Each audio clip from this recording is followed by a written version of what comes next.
You have been told that you must strive, that the world is a battlefield, and that life is a competition. You have been taught that to receive anything of value, you must first prove your worth through sweat and toil and sacrifice. This belief has been etched into the walls of your mind, a foundational law of a reality built on effort and exhaustion. But I want you to consider just for a moment that this is the great forgetting. What if the most profound truths of existence are whispered, not shouted? What if the universe does not respond to your struggle, but to the quiet, unwavering resonance of your being? Imagine yourself standing at the edge of a great, wide river. The water flows with a power that is both immense and effortless. You have been taught to fight this current, to swim upstream with all your might, believing that the source of your desires lies in the opposite direction of ease. And so you have fought, you have kicked and splashed and exhausted yourself, only to find yourself tired and gasping for air in the very same place. Now, what if you were to simply stop? What if you were to turn around, lie back, and trust the water? What if you understood that the river was never your adversary, but your guide, and its destination was always a place of greater abundance than you could ever imagine by fighting it? This journey we are about to embark upon is not about learning new ways to swim harder. It is about remembering how to float. It is an invitation to stop pushing the river and instead to begin the sacred work of removing the stones of doubt and fear that you, yourself, have placed in its path. Together, we will walk a path not of doing, but of undoing. We will not add more layers of complex techniques or rigid rituals. Instead, we will gently peel back the layers of conditioning that have hidden your true nature from you. We will learn to listen to the silence between your thoughts, for it is in that sacred, fertile space that all creation begins. This is not a manual of instructions to be memorized. It is a mirror, reflecting the truth that has always been inside of you. It is a gentle hand, reaching out to remind you of the person you were before the world told you who you should be.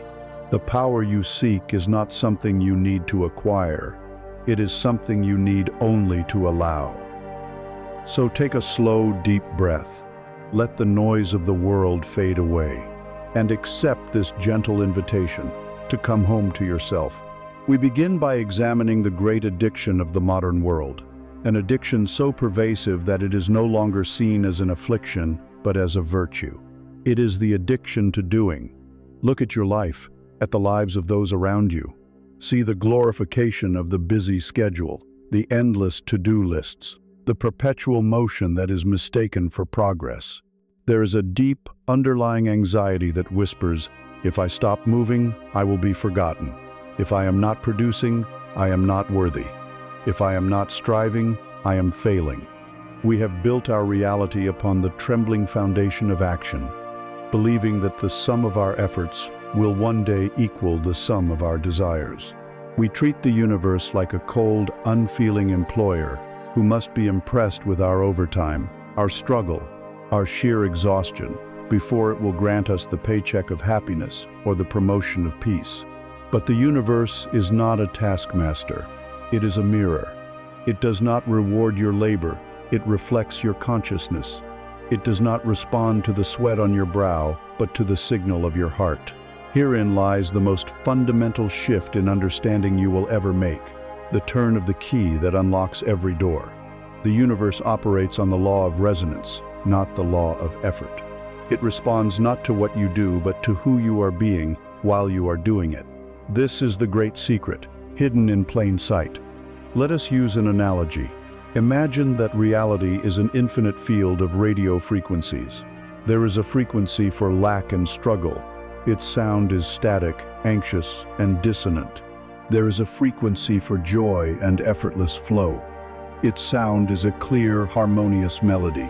There are frequencies for health, for love, for clarity, for confusion. Every possible state of existence is broadcasting, right now, simultaneously. You, as a center of consciousness, are both a receiver and a transmitter. Your state of being is the frequency you are tuned to. Now, your addiction to doing is the equivalent of grabbing the volume knob on the radio. When you are tuned to the frequency of lack, and you feel the anxiety of not having enough, you decide you must do more. You work harder, you worry more, you struggle with greater intensity. You are, in effect, cranking up the volume. The static of lack simply gets louder, more jarring, more overwhelmingly present in your life. You hear it so loudly you can't imagine any other sound exists. You conclude that the only solution is to turn the volume even higher, to strive with even more desperate force, hoping the sheer volume of your effort will somehow change the broadcast. But it never will.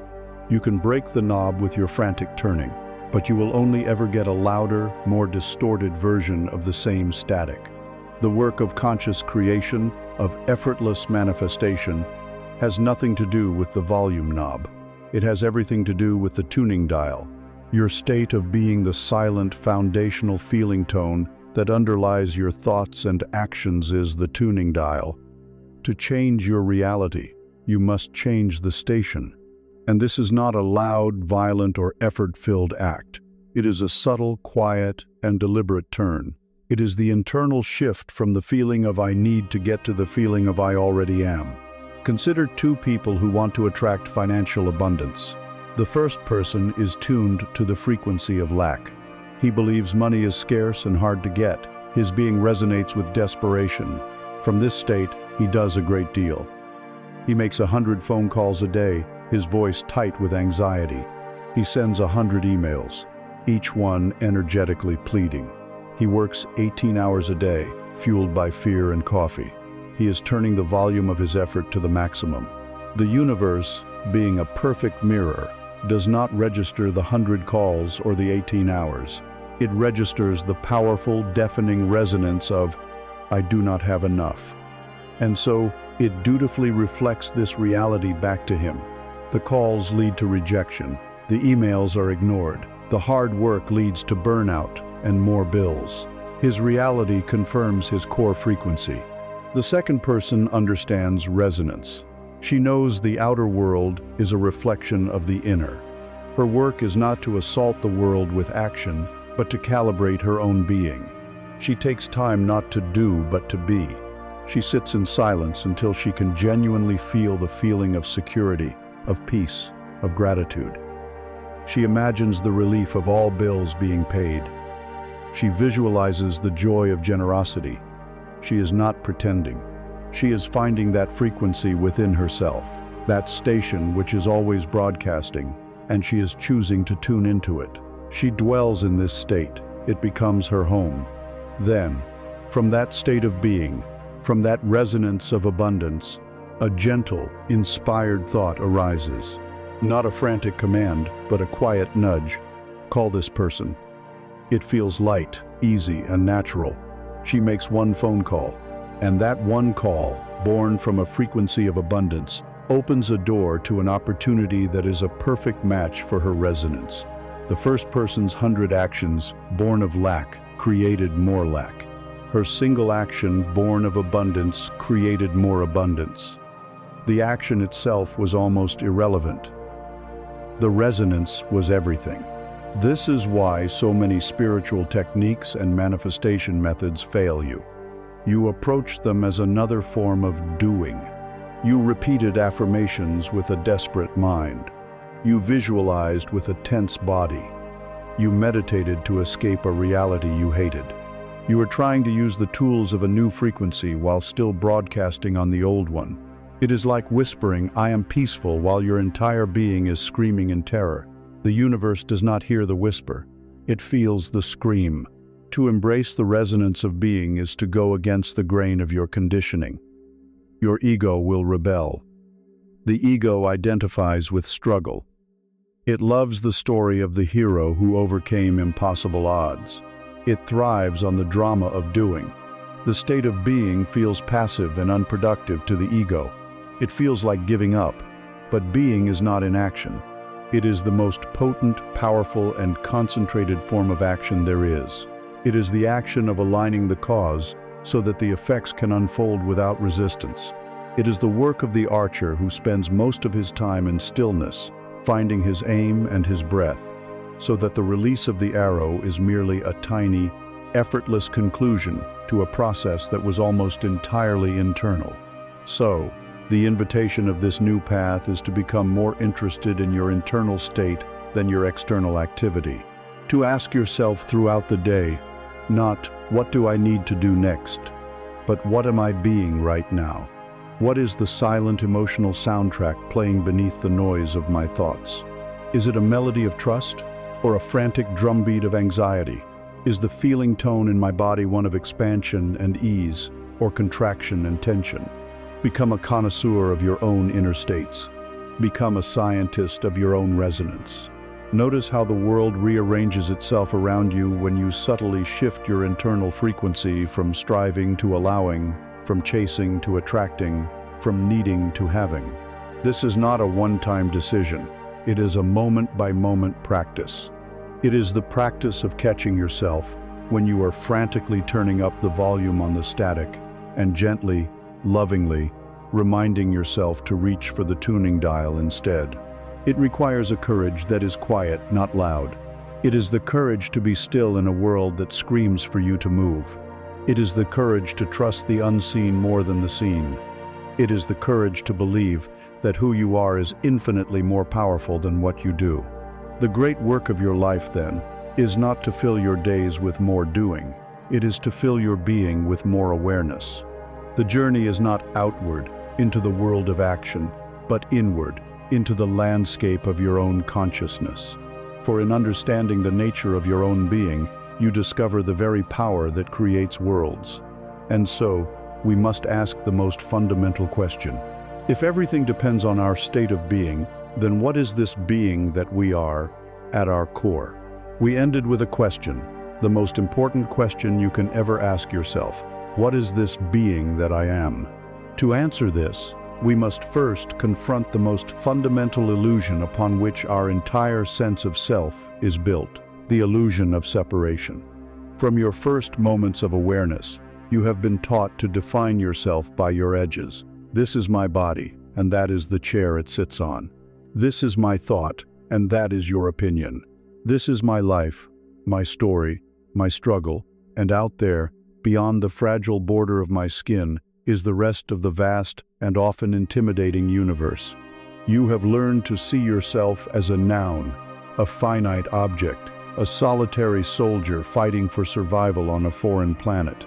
This feeling of being a small, isolated fragment in a colossal, indifferent cosmos is the source of all human fear, loneliness, and striving. It is the original wound. But this separation is a trick of the mind, a useful convention for navigating the world of form, which we have mistaken for an ultimate truth. Let us investigate this boundary. Where do you truly end and the rest of the world begin? The air that fills your lungs right now was, just a moment ago, the atmosphere of the earth, shared by trees and birds and every other living creature. You draw it in, and it becomes you. It fuels the fire in your cells. Then you release it, and it once again merges with the whole. Was there ever a true separation? The food you eat is condensed sunlight and earth, transformed by plants and animals. You consume it, and it builds the very tissues of your body. The light from distant stars travels for millions of years, enters your eye, and becomes a thought, an experience, a feeling of wonder within your consciousness. You are not just living in the universe, you are a constant, flowing exchange with the universe. Your edges are not walls, they are membranes. You are a vortex, a whirlpool in the river of life, distinct in your pattern, but never, for a single instant, separate from the water itself. This leads us to a truth that can feel staggering, even nonsensical to the conditioned mind. You are not a drop of water in the ocean. You are the entire ocean, contained and experienced within a single drop. You are not a lonely fragment created by the universe. You are the universe, creating and experiencing itself as you. Each person, each animal, each star, each galaxy is a focal point of cosmic consciousness. Think of the sun. A sunbeam that lands upon your face is not separate from the sun. It is not merely a product of the sun. It is the sun, expressing its essential nature of light and warmth at a specific point in space and time. You are a sunbeam of the cosmos. You are a temporary, unique focal point through which the totality of existence becomes aware of itself. Let this understanding sink past the intellect and into the marrow of your bones. Its implications are world-altering. When you believe you are a separate fragment, your entire orientation to life is one of seeking and pleading. You pray to a distant God. You try to coax blessings from an external universe. You hope the laws of attraction will work for you. The dynamic is one of a beggar asking for a coin. But when you begin to grasp that you are the universe in expression, the entire dynamic inverts. You stop pleading, and you start realizing you are not asking an outside force to rearrange the world for you. You are aligning with your own intrinsic power to create. You are not trying to use the law of attraction. You realize that you are the law of attraction. You are the central sun, and your reality is the system of planets held in orbit by the gravity of your own consciousness, by the resonance of your own being. This is the end of loneliness. The existential ache that comes from feeling utterly alone dissolves when you feel your unbreakable connection to everything that is. When you look at a tree, you are not a human looking at a tree.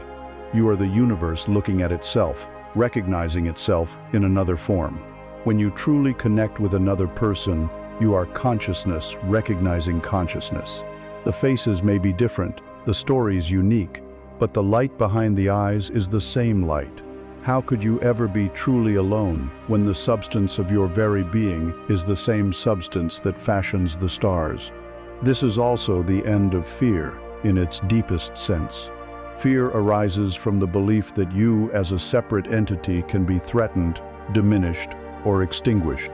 But if you are an expression of the entire, eternal cosmos, what can truly threaten you? A wave may rise and fall, its form may change and disappear, but the ocean from which it arose is not diminished. Your body, your personality, your life story, these are the temporary forms of the wave. But your true identity, the consciousness that is animating this form, is the indestructible ocean. Realizing this does not mean you become reckless, but that you move through the world with a deep, unshakable peace, knowing that your essence is safe, eternal, and whole. When you live from this knowing, even the nature of your desires begins to change. The frantic, grasping desires of the egoth, need for validation, for power over others, for endless accumulation to prove your worth begin to quiet down. They are replaced by a different kind of desire. It is the universe's desire to express itself more fully through you. A sudden urge to paint is not just your hobby. It is the universe desiring to express beauty and color through your hands. A deep calling to innovate or build a community is the universe desiring to express order, connection, and service through your mind and heart. Your personal desires become aligned with this cosmic impulse. They feel less like a desperate hunger and more like a joyful collaboration. You are no longer a struggling artist, but a channel for creation itself. You are no longer a stressed entrepreneur, but an agent of cosmic evolution. The mind, of course, will fight this realization. The ego, that part of your mind that identifies as a separate self, built its entire palace on the foundation of separation. To accept this truth is, for the ego, a form of death. It will raise 1,000 objections. This is arrogance, it will say.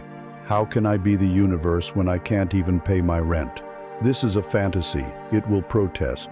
Look at all the suffering and limitation in my life. The ego's job is to define and limit, to create the story of me versus the world. To live from this deeper truth, you do not need to destroy the ego. You simply need to stop believing its story is the whole story. You recognize it as a useful tool for a specific task, like a hammer used for a nail, but you do not mistake the hammer for the carpenter. You are the carpenter. You are the silent, spacious awareness within which the ego's chatter rises and falls. So let us try this on. not as a belief to be defended, but as an experience to be felt. Sit with this idea. You are not a body that contains a consciousness. You are a consciousness that is temporarily manifesting and experiencing a body. You are not a person living on the earth. You are the earth. You are the cosmos, experiencing life through the lens of this person. Feel it. Feel the energy in your hands. It is the same energy that fuels the sun. Feel the intelligence that allows your heart to beat without your command. It is the same intelligence that orchestrates the dance of galaxies. You did not come into this world. You came out of it, just as a leaf comes out of a tree. Dwell in this realization. Meditate on it. Let it permeate your cells. You are not small. You are not separate. You are not lacking. You are whole, you are connected, and you are the creative power of the universe itself, localized in a point of perception you call me. And as this profound truth begins to settle in your soul, a glaring paradox will inevitably arise in your mind. A powerful and essential question will emerge from the silence. If this is true, if my core identity is one of infinite wholeness, boundless creativity, and universal abundance, then why does my personal day-to-day experience so often feel the exact opposite? Why does my world feel so contracted, so difficult, so full of lack and limitation? What is this veil that seems to hang between the truth of my being and the fact of my experience? That question echoes in the silent spaces of your mind, a profound and necessary paradox. If my true nature is whole, why do I feel so broken? If my being is one with an infinite universe, why is my experience one of constant limitation? The gap between the truth of your being and the fact of your experience is created and sustained by a single, pervasive, and powerful illusion. It is the illusion of scarcity. This illusion is the master program of the conditioned mind, the operating system of fear. It is the lens through which you have been taught to see the world, a lens so seamlessly fitted over your perception that you have forgotten you are even wearing it. You believe you are seeing reality, but you are only ever seeing the tint and distortion of your own limiting beliefs. Scarcity is not the nature of the universe. The universe knows nothing of lack. Look around you with eyes unclouded by conditioning. A single oak tree drops tens of thousands of acorns in its lifetime. A single galaxy contains hundreds of billions of stars, and there are billions of galaxies. The creative force of life is relentlessly, extravagantly, almost absurdly abundant. It overflows. It multiplies. It expresses itself in an endless profusion of forms. Abundance is the default setting of existence. Scarcity, on the other hand, is a human invention, a story we have told ourselves for so long that we have become trapped inside of it. It is a virus of consciousness, passed down through generations. You learned it from your parents when they worried about the bills. You learned it at school when you were graded on a curve, taught that only a few could be at the top. You learned it from a society that celebrates fierce competition and tells you that you must fight for your slice of a finite pie. The story of scarcity whispers that there is not enough to go around. Not enough money, not enough time, not enough love, not enough opportunity. And because you believe this story, you live inside its narrow walls. You operate from a consciousness of contraction. You hoard what you have, afraid you will lose it. You look at the success of others with envy, believing their gain is your loss.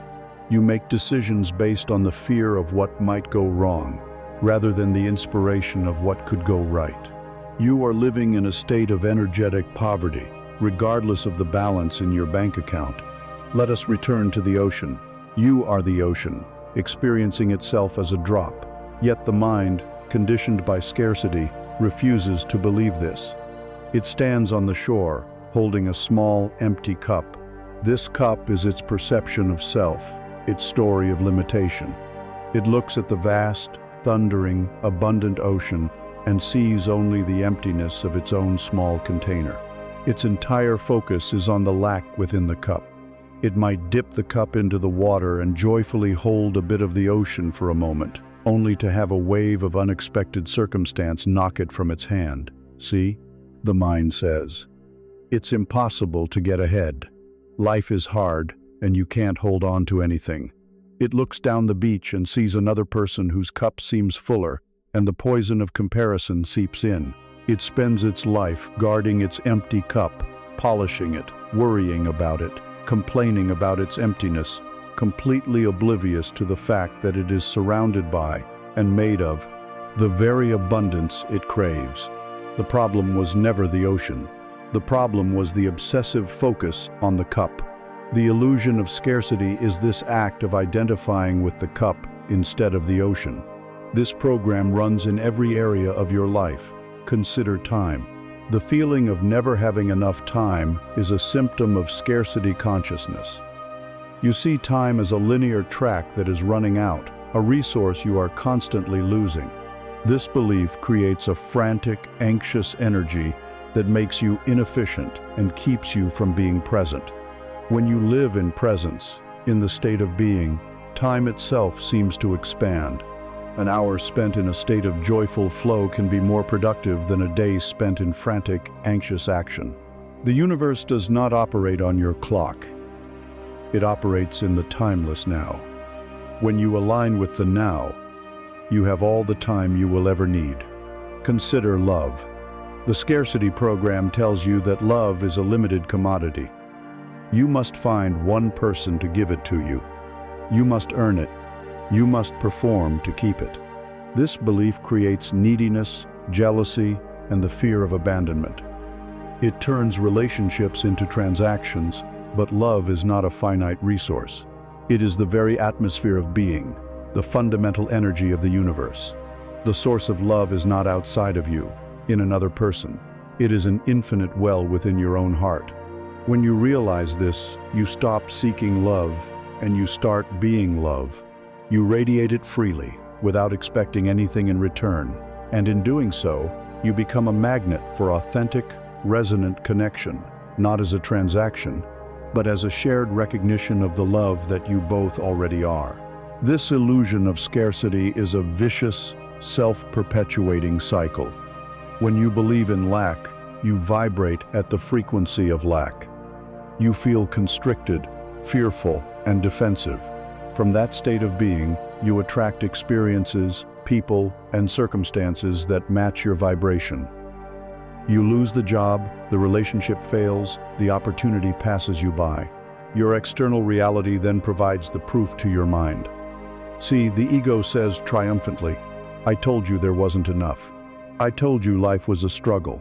This confirmation deepens your belief in scarcity, which lowers your vibration further, which in turn attracts more experiences of lack. It is a downward spiral, a feedback loop from which escape seems impossible. To break the spell, you must dare to challenge your most deeply held assumptions. You must be willing to believe in the unseen abundance more than the visible evidence of lack. This is an act of profound spiritual rebellion. It is looking at an empty bank account and daring to feel secure. It is looking at a lonely room and daring to feel connected. It is looking at a packed schedule and daring to feel spacious. You are not denying your current reality. You are refusing to allow your current reality to dictate your state of being. You are choosing to tune your radio to the frequency of abundance, even while the static of your old reality is still playing. This is the shift to an abundance consciousness. It is not about fantasy or delusion.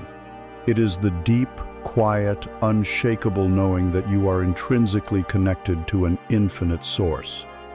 It is the feeling of being supported by the universe at all times. A person with an abundance consciousness gives freely of their time, their energy, their resources, because they know they are a channel, not a container. The more that flows through them, the more is given to them. They celebrate the success of others, genuinely, because they know that another's light does not dim their own. It only adds to the total illumination of the world. They see challenges not as roadblocks, but as opportunities for growth, trusting that every event is part of a perfect, unfolding plan. Their foundational state is one of trust, not fear. They have put down the empty cup, and have finally walked into the ocean. So feel into this within yourself. Where does the story of scarcity live in your body? Is it a tightness in your chest, a knot in your stomach? Where does it appear in your thoughts? Is it the voice that says, "You can't afford that, you're not good enough, all the good ones are taken"? Do not judge this voice. Do not fight it. Simply observe it. See it for what it is, not the truth, but a program, an ancient, inherited echo. Recognize that you are the awareness that is hearing the voice, not the voice itself. You are the sky, and the thought of scarcity is just a dark cloud passing through. To truly dissolve this illusion, to remove the lens of lack and see the world in its true, abundant nature, we must become conscious of how it was built in the first place. We must become the architects of our own perception. We need to examine the very blueprint of this mental prison before we can discover the key to its door. And that blueprint, that invisible architecture that shapes and governs your entire world, is made of one single, powerful, and malleable material: belief. We stand now at the threshold of the primary creative mechanism of your reality. We have seen that your experience of lack is born from the illusion of scarcity, and that this illusion is not a feature of the universe, but a program in the mind. Now we must ask, what is this program made of? What is the code that writes your reality? The answer is at once simple and profoundly transformative. The invisible architecture that shapes your entire world, the blueprint from which your life is built, is made of one single material: your belief. You do not see the world as it is. You see the world as you are. And what you are in any given moment is the sum total of the beliefs you accept as true. A belief is not merely a thought you entertain. A belief is a thought that has been granted residency in your consciousness. It is a thought you have felt, trusted, and rehearsed so many times that it has sunk beneath the surface of your awareness and become a foundational assumption. It has hardened from a passing cloud into the very bedrock of your reality. These assumptions: I am not worthy. Life is a struggle. Love always ends in pain. Good things don't happen to mere the invisible steel girders that frame your existence. You do not see them, but they dictate the shape of every room, the placement of every window, and the height of every ceiling in the house of your life. This architecture of belief operates in several silent, powerful ways. Firstly, it functions as a master filter for your perception. The quantum field of reality is an infinite ocean of information, a chaotic swirl of every possibility. In any given second, there are a billion data points you could notice. What do you notice? You notice only that which validates your existing blueprint. If your core belief is, people are fundamentally untrustworthy, your perceptual system will become a highly sophisticated scanner for dishonesty. In a room of 50 kind and generous people, you will be unerringly drawn to the one person with a hidden agenda.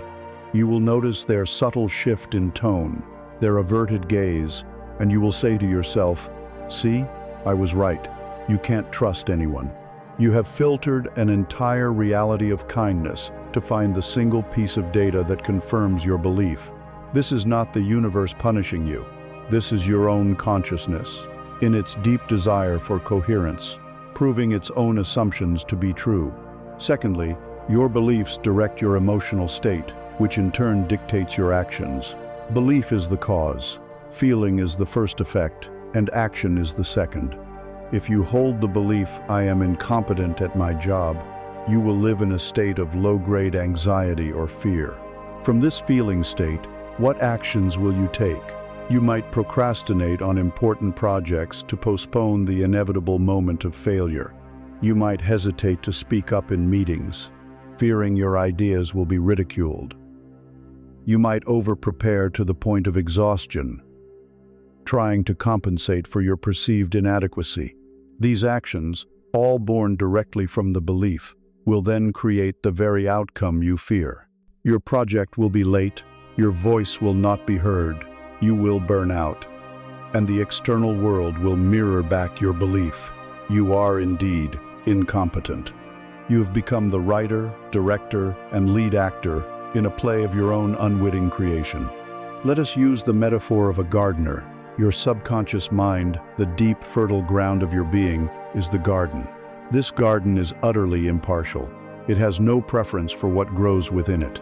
It will nourish a seed of nightshade with the same devotion as a seed of a rose. Its only function is to grow what is planted. Your beliefs are the seeds. For much of your life, you have been an unconscious gardener. The seeds have not been chosen by you. They have been blown in on the winds of your upbringing, dropped by the birds of your culture, and scattered by the traumatic storms of your past. And so, your garden has become overgrown with the thorny weeds of self-doubt, the bitter roots of resentment, and the invasive vines of fear. You walk through this garden, wondering why life is so painful and difficult, never realizing that you are walking through the harvest of seeds you did not consciously plant. The work of true transformation is to become a conscious gardener. This is not a violent process. You do not go into the garden with a flamethrower, trying to burn the weeds. This creates only more scorched earth and anger. Violence and resistance only strengthen what you fight. Instead, you become a mindful gardener. You walk through your inner landscape with the gentle light of awareness. You look at a thorny bush of "I am not lovable," and you do not curse it. You simply see it. You acknowledge it. "Ah," you say with gentle curiosity, "here is the belief that I am not lovable." You study its roots. You see how it connects to other weeds. In the light of your non-judgmental awareness, the weed begins to lose its power. Its roots loosen their grip. Then, with conscious intent, you choose new seeds. You choose the seed of "I am inherently worthy of love." You find a clear patch of ground, and you plant it. You water it with your attention. You give it the sunlight of your feeling. You feel, just for a moment, what it would be like if that belief were true. You feel the warmth, the expansion, the peace. That feeling is the water that germinates the seed. This is not about lying to yourself. It is not about standing in a garden of thorns and shouting, "I have roses." It is the quiet, patient, deliberate work of tending to the soil of your mind and planting what you truly wish to grow. Over time, as your new plants become stronger, they naturally take up more sunlight, more water, more space, and the old weeds, deprived of your attention, begin to wither and recede. The most liberating realization in this process is that a belief is not a truth. A belief is a consented-to opinion. We have confused the strength and longevity of a belief with its validity. Ask yourself of your most painful belief, for instance, "I will always be poor." Is this an immutable law of the universe, like gravity? Is it true for every single person who has ever lived? Number. Therefore, it is not a truth. It is simply a story you have agreed to. It is a door you have forgotten is unlocked. The moment you see that your belief is not an objective fact, but a subjective interpretation, you reclaim your power over it. You are no longer its prisoner. You are its observer. And what you can observe, you can change. This architecture of belief is not just an abstract mental concept. It is physically embodied. Your body is the living library of your beliefs. The belief that you must carry the weight of the world on your shoulders may manifest as chronic pain in your neck and back. The belief that it is not safe to express yourself may create a permanent tightness in your throat. The fear of moving forward in life may show up as knee problems. Your biography becomes your biology. When you begin to consciously change your beliefs, you will often feel a corresponding release in your body. A long-held tension may suddenly dissolve. Your posture may change, your breath may deepen. You are literally rewiring your physical form as you rewrite the software of your mind. You are the architect of your own reality, whether you have been doing it consciously or unconsciously. Every moment of your life has been a testament to your unwavering faith in the beliefs you hold. You have proven them to be true over and over again. The question now is not whether you have the power to create your reality through belief. You have been doing that perfectly your entire life. The only question is, what will you choose to believe now? What new blueprint will you lay down? What new seeds will you plant in the fertile garden of your being, now that you know you are the gardener? To do this work most effectively, we must go deeper. We must become archaeologists of our own souls. Before we can consciously choose new beliefs, we must understand the origin story of the old ones. If we did not consciously plant these seeds of lack and fear, where did they come from? How did they become so deeply rooted in the soil of our subconscious mind? We must gently turn our gaze backwards, not to dwell in the past, but to understand its energetic echoes in our present. We must learn to listen to the whispers of the child we once were and the silent vows we made long ago. We arrive now at the deep, quiet work. We have seen that your reality is a reflection of your beliefs, but this knowledge can feel hollow if the origins of those beliefs remain shrouded in shadow. To truly liberate yourself, you cannot simply pave over the old architecture with new affirmations. You must become a gentle archaeologist of your own soul. You must be willing to trace the source of the seeds that have grown into the garden of your life. This journey takes us into the past, not to dwell there, not to assign blame, but to understand, and in understanding, to release. We must learn to listen to the echoes. Every experience you have ever had, particularly those from your highly receptive and open childhood, was more than just an event that happened and then ended. It was an energetic imprint. An emotionally charged moment does not simply vanish once it is over. It leaves a resonance, an echo that continues to vibrate within your being. A moment of sharp criticism, a feeling of being abandoned, an instance of sudden fear, the pervasive atmosphere of a home filled with anxiety. These were not just fleeting moments. They were loud sounds in the pristine, open chamber of your young consciousness. The original sounds may have faded long ago, but their echoes are still reverberating off the walls of your inner world today. These echoes are the invisible source of your most stubborn patterns. They are the reason why a minor disappointment can trigger a wave of profound despair, or why a simple disagreement can ignite a disproportionate rage.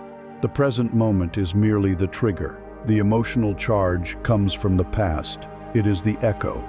Your mind, in its constant effort to make sense of the world, built stories around these original painful sounds. A child's mind cannot comprehend the complexities of adult behavior, so it comes to the most logical conclusion available. It must be my fault. When a parent was emotionally unavailable, the child's mind did not conclude, my parent is struggling with their own unhealed trauma. It concluded, I am not worthy of love. When a teacher was overly critical, the mind did not think, this person is acting from their own insecurity. It decided, there is something fundamentally wrong with me. These conclusions, these stories born from a child's attempt to survive an overwhelming experience, became the core beliefs. They were survival strategies then. They are your prison now. Imagine your inner self as a vast, quiet room. Throughout your early life, various sounds were made in this room. Some were beautiful and harmonious, but others were jarring. A door slammed in anger, a word spoken with cruelty, the chilling sound of silence where you yearned for comfort. As an adult, you live in this room. You may not consciously remember the original slam of the door, but you are constantly living with its faint, persistent echo. It has become a low-frequency hum of anxiety, a background static of sadness, a persistent feeling that something is not quite right. For years, your strategy for dealing with this discomfort has been to make more noise. You fill the room with the loud music of distraction, endless work, constant entertainment, chemical comforts, dramatic relationships. You shout to drown out the echoes. You stay so busy, so occupied, that you never have to endure a moment of silence, for it is in the silence that the echoes become audible. But this strategy is utterly exhausting. It requires immense energy to sustain the noise, and peace remains elusive. The moment the music stops, the hum is still there, waiting. The path to freedom is to do the one thing you have been avoiding. It is to stop shouting. It is to turn off the music, walk to the center of the room, sit down, close your eyes, and simply listen. It is to allow the echoes to arise, not as enemies to be fought, but as lost children asking to be heard. This is not about psychoanalyzing your past or dredging up memories for the sake of drama. It is a much deeper, more somatic process. It is the practice of allowing the energetic residue of the past to finally move through and out of your body. When an echo is triggered in the present, notice what happens. It is not just a thought, it is a physical sensation. A sudden wave of heat in your chest, a cold knot of dread in your stomach, a tightness in your throat that makes it hard to speak, a feeling of wanting to curl up and become invisible. Your body remembers. Your nervous system holds the score of every experience. It does not distinguish between a past threat and a present one. When an echo is activated, your body is reacting as if the original wound is happening all over again. The healing path is to stay with this bodily sensation, without judgment and without a story. When the knot of dread appears in your stomach, your conditioned mind will immediately launch into a narrative. Oh no, something terrible is about to happen. I'm going to lose everything. I'm not safe. This story is the mind's attempt to explain the sensation. The practice is to gently let go of the story and bring your awareness directly to the raw sensation itself. Just feel the knot. Breathe into it. Hold it in your compassionate awareness as you would hold a frightened child. Do not try to make it go away. Do not analyze it. Simply be with it. By doing this, you are providing the safe space for this trapped, frozen energy from the past to finally complete its cycle and dissolve. You are metabolizing the pain of the past in the safety of your present-day awareness. Within this process, you may begin to sense the presence of a younger you, the one who first experienced the original wound. This is often called the inner child.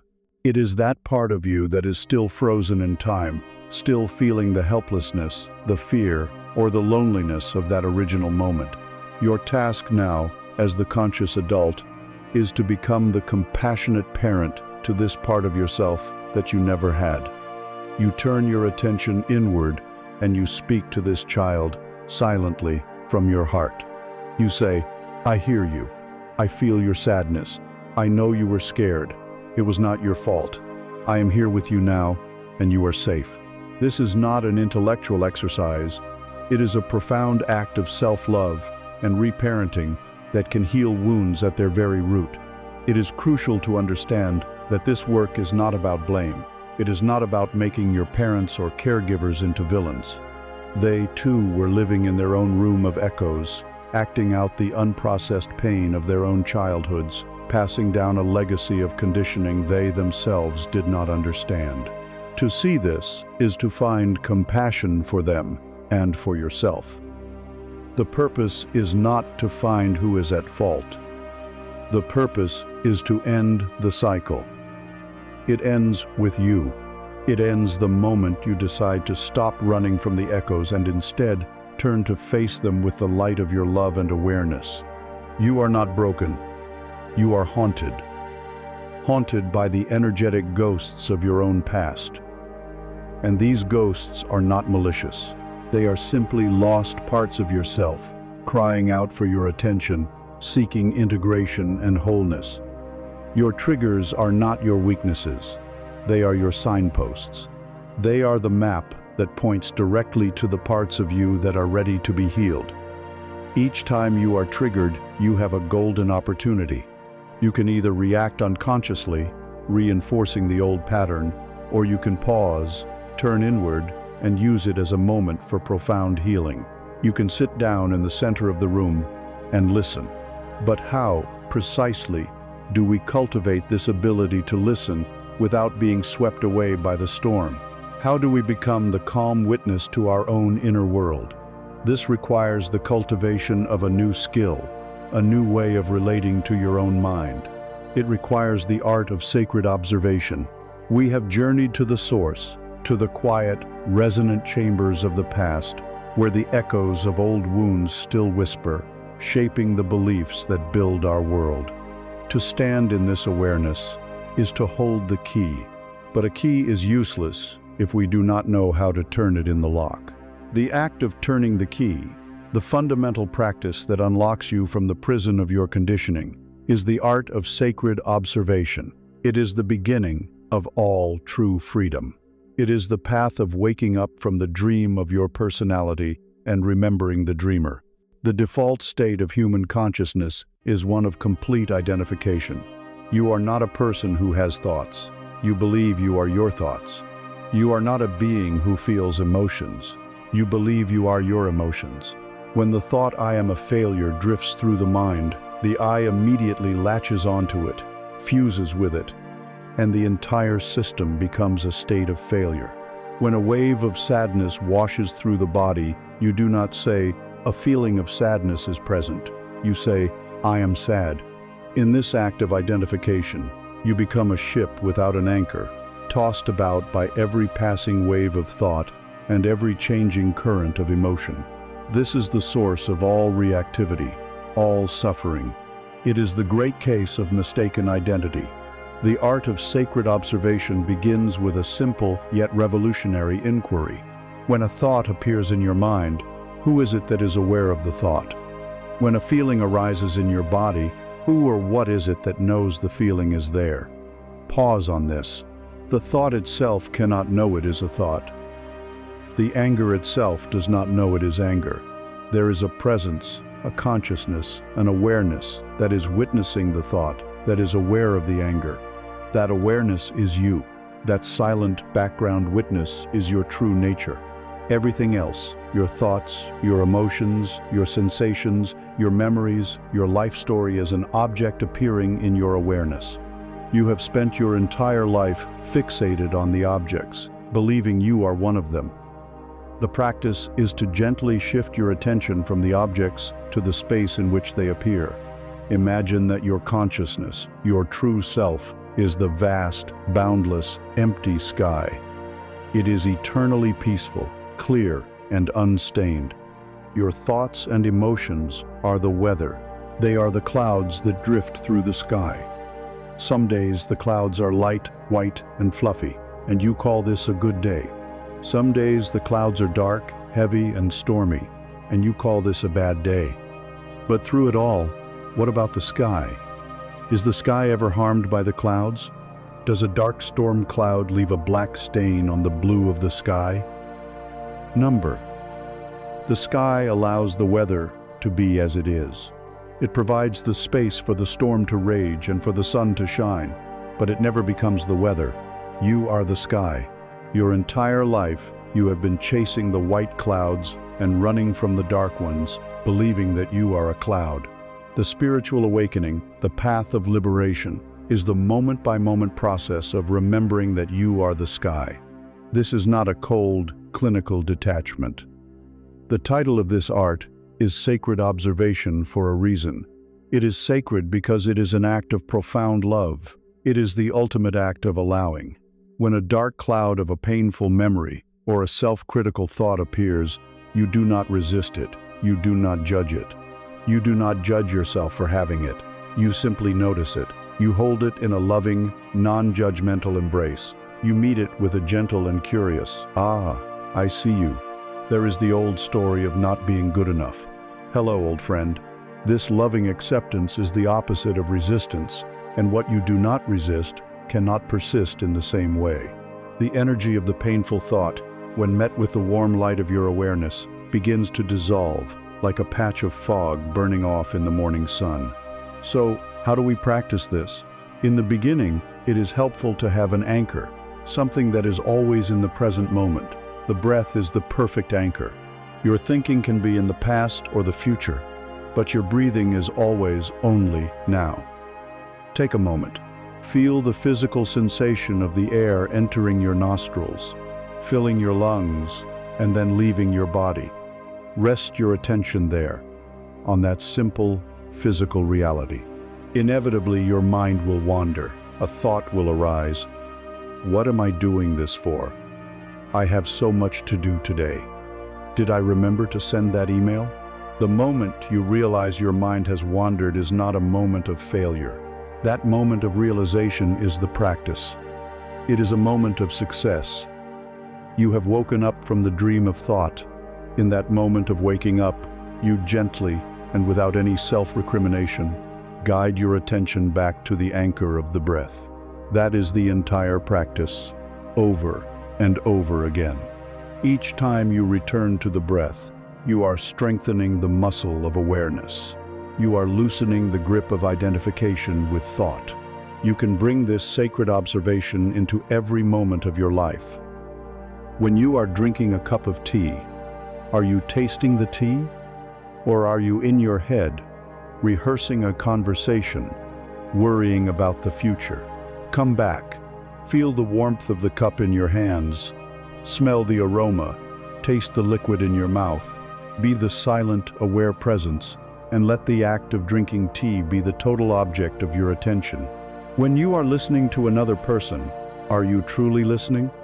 Or are you waiting for your turn to speak, formulating your response in your head? Come back. Listen not just to their words, but to the silence between their words. Listen with your whole being. In doing so, you give them the greatest gift you can give, the gift of your presence. As you cultivate this practice, you will begin to notice a space opening up in your life. It is a space between a trigger and your reaction to it. Before, when someone criticized you, the stimulus and the reaction were fused. The criticism hit, and the anger or shame erupted instantly and automatically. Now, with practice, the criticism comes, and because you are rooted in your awareness, you can watch the initial flash of anger arise within you. You can feel the heat in your chest. You can hear the thought, "How dare they?" But because you are the sky and not the cloud, you do not have to become the anger.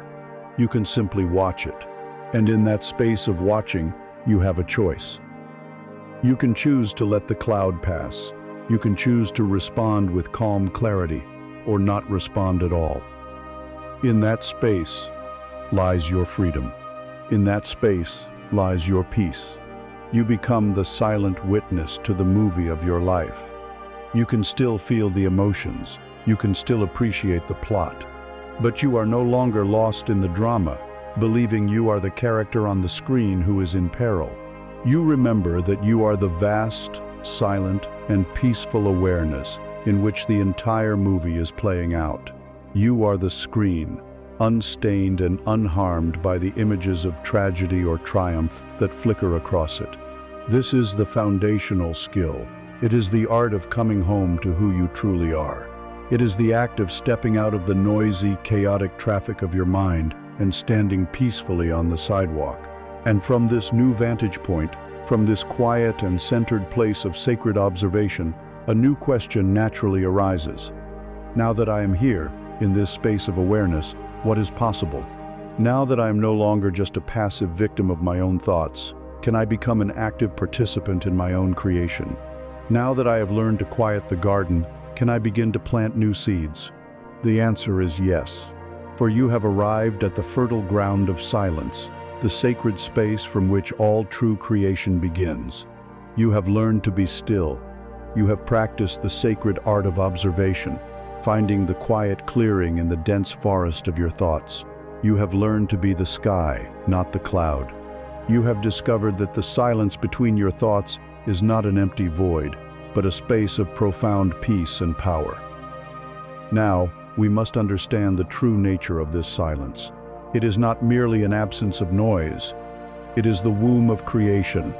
It is the fertile, dark soil of the infinite garden of your subconscious mind, the place from which all things in your world are born. Having learned to find this garden, you must now learn to consciously plant seeds within it. Your mind has two primary aspects. There is the conscious, waking mind, the part you identify with most of the time. It is the thinker, the analyzer, the worrier. It is the gatekeeper of your reality, and it is fiercely protective of your existing belief system. When you try to introduce a new idea that contradicts its established worldview and idea, like, "I am wealthy." When your bank account is empty, this conscious gatekeeper will immediately reject it. It will raise objections, cite past evidence, and dismiss the idea as illogical or impossible. Trying to create a new reality by arguing with your conscious mind is like trying to plant a flower on a slab of concrete. The ground is too hard. The seed can find no purchase. But beneath this vigilant gatekeeper lies the other aspect of your mind, the vast, deep, powerful subconscious. The subconscious mind is the garden itself. It is pure, fertile, creative energy. It does not argue. It does not analyze. It does not judge. Its sole function is to accept the seeds that are planted within it and to begin the process of manifesting them into physical form. It controls your heartbeat, digests your food, and runs the countless complex systems of your body without any conscious effort from you. In the same way, it works tirelessly to build an outer reality that matches the beliefs, the seeds, that it holds as true. Your power to create lies, not in convincing the skeptical gatekeeper, but in learning how to bypass it and plant your desires directly into the rich, accepting soil of the subconscious. So how do we do this? We do it by working with the natural rhythms of consciousness. There are sacred moments, fertile twilight periods, when the veil between the conscious and subconscious mind becomes thin. These moments occur just before you fall asleep at night, and in the drowsy, gentle state just as you are waking up in the morning. In these states, your brainwaves slow down. You are not fully awake, and not yet fully asleep. The analytical gatekeeper is relaxed, drowsy, and off-duty. It is in this serene, receptive state, this state akin to sleep, that the door to the garden of your subconscious swings silently open. An intention planted here is not met with resistance. It is accepted as a command. Consider the art of archery. A novice archer believes power comes from brute force. He strains, grits his teeth, and pulls the bowstring back with tense, shaking muscles. His focus is on his own effort, his own struggle. His aim is unsteady, and the arrow's flight is uncertain. He is trying to force the outcome. A master archer, however, is a study in relaxation. He knows the power is in the bow, not in his straining muscles. His work is to achieve a state of perfect alignment and stillness. He draws the bowstring back smoothly, his body relaxed, his breath calm. The most critical part of the entire process is the moment of complete, unwavering stillness just before the release. In that silent moment, he and the target are one. The release of the arrow is then almost an afterthought. It is a gentle letting go, an act of trust. He does not force the arrow to the target. He simply creates the perfect conditions for it to fly true. Planting a seed of intention is the work of the master archer. Your frantic, waking mind desires, your desperate wishes and anxious prayers are the work of the novice. You are trying to force the outcome. The art we are learning here is to first achieve a state of inner stillness through sacred observation. You relax your body and quiet your mind. You enter that drowsy, pre-sleep state. This is the act of drawing the bow. Then, in that deep stillness, you define your intention. This is the act of taking aim. Finally, you release it, gently, without effort, into the silence, trusting the infallible mechanics of your deeper mind to carry it to its destination. The effort is in achieving the stillness, not in launching the intention. The seed itself must be prepared with care. It is not a long, complicated statement. The subconscious mind does not respond well to complex language. It responds to imagery and feeling. Therefore, your seed of intention should be a short, simple, vivid scene or phrase that implies your desire has already been fulfilled. If you desire healing, you do not focus on the sickness. You create a short scene of yourself doing something you would do if you were already healed, perhaps running joyfully in a park, or a friend exclaiming, "You've never looked better." If you desire abundance, you do not plead for money. You feel the feeling of security. You imagine the relief of paying all bills with ease. You construct a simple mental act, like looking at a bank statement that shows a healthy balance, and you feel the quiet joy that comes with it. The seed is not the thing itself, it is the feeling, state of the wish fulfilled. Let us walk through the process. As you lie in bed at night, ready for sleep, let go of the day. Use your breath as an anchor and allow your body to become heavy and relaxed. Enter that pleasant, drowsy state where your thoughts begin to drift without your control. This is the fertile ground. Now, gently introduce your prepared scene. Do not force it. Simply allow it to appear in your mind's eye. Loop the short scene over and over, gently, like a mental lullaby. If it is the scene of your friend congratulating you, hear their voice, feel the handshake, feel the inner thrill of success that their words imply. The key is not to see it as a future possibility, but to feel it as a present reality. Feel the satisfaction, feel the gratitude. Let the feeling of the wish fulfilled be the last thing you are aware of as you drift off into sleep. You have then successfully planted the seed. You have given your command to the vast, powerful, and endlessly competent servant that is your subconscious mind. Your work is done. Now comes the most important and sometimes most difficult part: trust. You do not dig up a seed the day after you plant it to check if it is growing. To do so would destroy it. In the same way, you do not spend your waking hours worrying about your intention, questioning if it worked, or looking for signs with an anxious mind. This doubt is the equivalent of digging up the seed. During your waking day, you practice the art of sacred observation. You live in the present moment. You trust that the seed has been accepted, and that the creative powers of the universe are now orchestrating the events, conditions, and opportunities, the bridge of incidents that will lead to its blossoming in your physical world. You have placed your order with the master gardener. Now you allow the garden to grow. This practice, performed with gentle consistency, will change the very foundation of your reality. You are shifting from being a victim of circumstance to being the conscious creator of your experience. You are learning to use the natural, potent rhythms of your own consciousness to shape your life from the inside out. You are moving from the frantic struggle of the novice archer to the calm, centered power of the master. You have found the fertile soil of silence. You have learned how to prepare and plant the seed. But for any seed to germinate, it requires the essential, life-giving energy of the sun and the rain. In the inner world of creation, this energy is not light or water. It is the very force that animates the universe, the one language that the subconscious mind understands perfectly. It is the language of feeling. A seed, no matter how perfectly formed or how consciously chosen, will lie dormant in the most fertile soil if it is not given the energy to grow. It requires the warmth of the sun and the nourishment of the rain to break open its shell and begin the miraculous journey towards form. In the inner world, in the garden of your consciousness, the same law applies.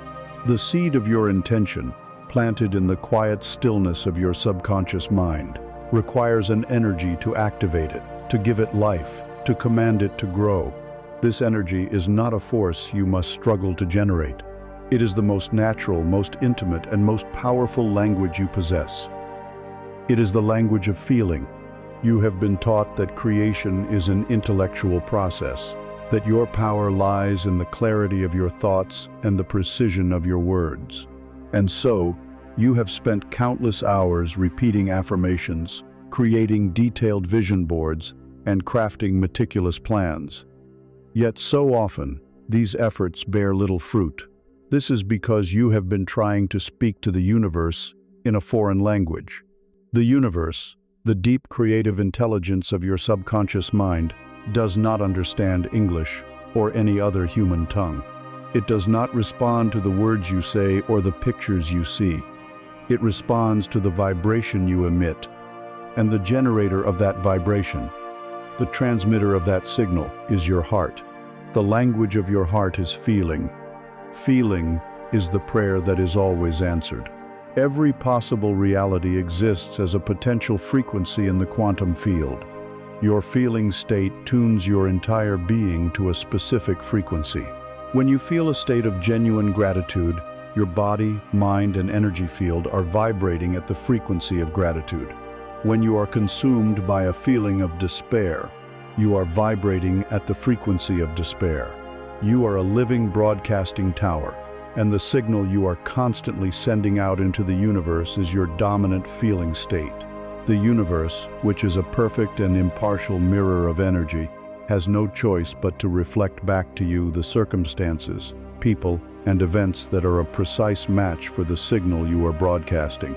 It does not give you what you want with your mind, it gives you what you are with your feeling. This is why positive thinking alone so often fails. You can stand in front of a mirror and repeat "I am prosperous" 100 times, but if you feel the knot of anxiety in your stomach about unpaid bills while you are saying it, the dominant frequency you are broadcasting is lack. The universe does not hear the words, it feels the knot. The feeling is the truth of your vibration. The words are just noise. Creation is not about deceiving yourself with words. It is about genuinely transforming your state of being. Let us use the metaphor of a magnet. Your feeling state is the charge that magnetizes your entire being. When you cultivate a feeling of love not just for another person, but a generalized, expansive feeling of love for life itself, you become a powerful magnet for loving experiences. You attract kind people, harmonious situations, and moments of beauty. When you allow yourself to dwell in a state of resentment, bitterness, or victimhood, you magnetize your being with that charge. You then unerringly attract situations that give you more things to be resentful about, more evidence that the world is against you. This is not a punishment. It is a law of energetic resonance, as impersonal and as reliable as the law of gravity. You cannot hold a negatively charged magnet and expect it to attract positive poles. It is a magnetic impossibility. Likewise, you cannot hold a feeling state of lack and expect to attract a reality of abundance. We must make a subtle but crucial distinction here between a passing emotion and a creative feeling. An emotion emotionis, simply energy in motion. It can be a fleeting, automatic reaction to a thought or an external event. A car cuts you off in traffic, and a flash of anger energy in motion passes through you. This is natural and human. A creative feeling, however, is an emotion that you have consented to. It is an emotion that you have allowed to take up residence within you, an emotional state that you have chosen, consciously or unconsciously, to wear like a garment. The flash of anger is just the weather, choosing to replay the incident in your mind all day, stewing in the feeling of being wronged, that is, stabilizing the emotion into a feeling state, that is, charging your magnet. The great work of conscious creation, therefore, is the deliberate cultivation and assumption of the feeling of the wish fulfilled. This is the secret. Before you visualize, before you affirm, before you plant your seed, you must first capture the feeling. Ask yourself the most important creative question there is, how would I feel if my desire were already a fact? Do not think about how it would happen. Do not think about if it is possible. Simply jump to the end and imagine the feeling. If you desire a loving partner, how would it feel to come home at the end of the day to a sense of peace and companionship? It would not likely be a feeling of wild excitement, but perhaps one of deep contentment, of safety, of being truly seen. That feeling contentment, safety is your target. That is the frequency you must learn to generate. If you desire freedom from debt, how would it feel? Strip away the thoughts of luxury cars or mansions. What is the core feeling? It is likely a feeling of profound relief, a spaciousness, a lightness in your chest, the ability to breathe freely without a weight of worry. That feeling of relief is the true prayer. That is the signal that will attract the reality of freedom.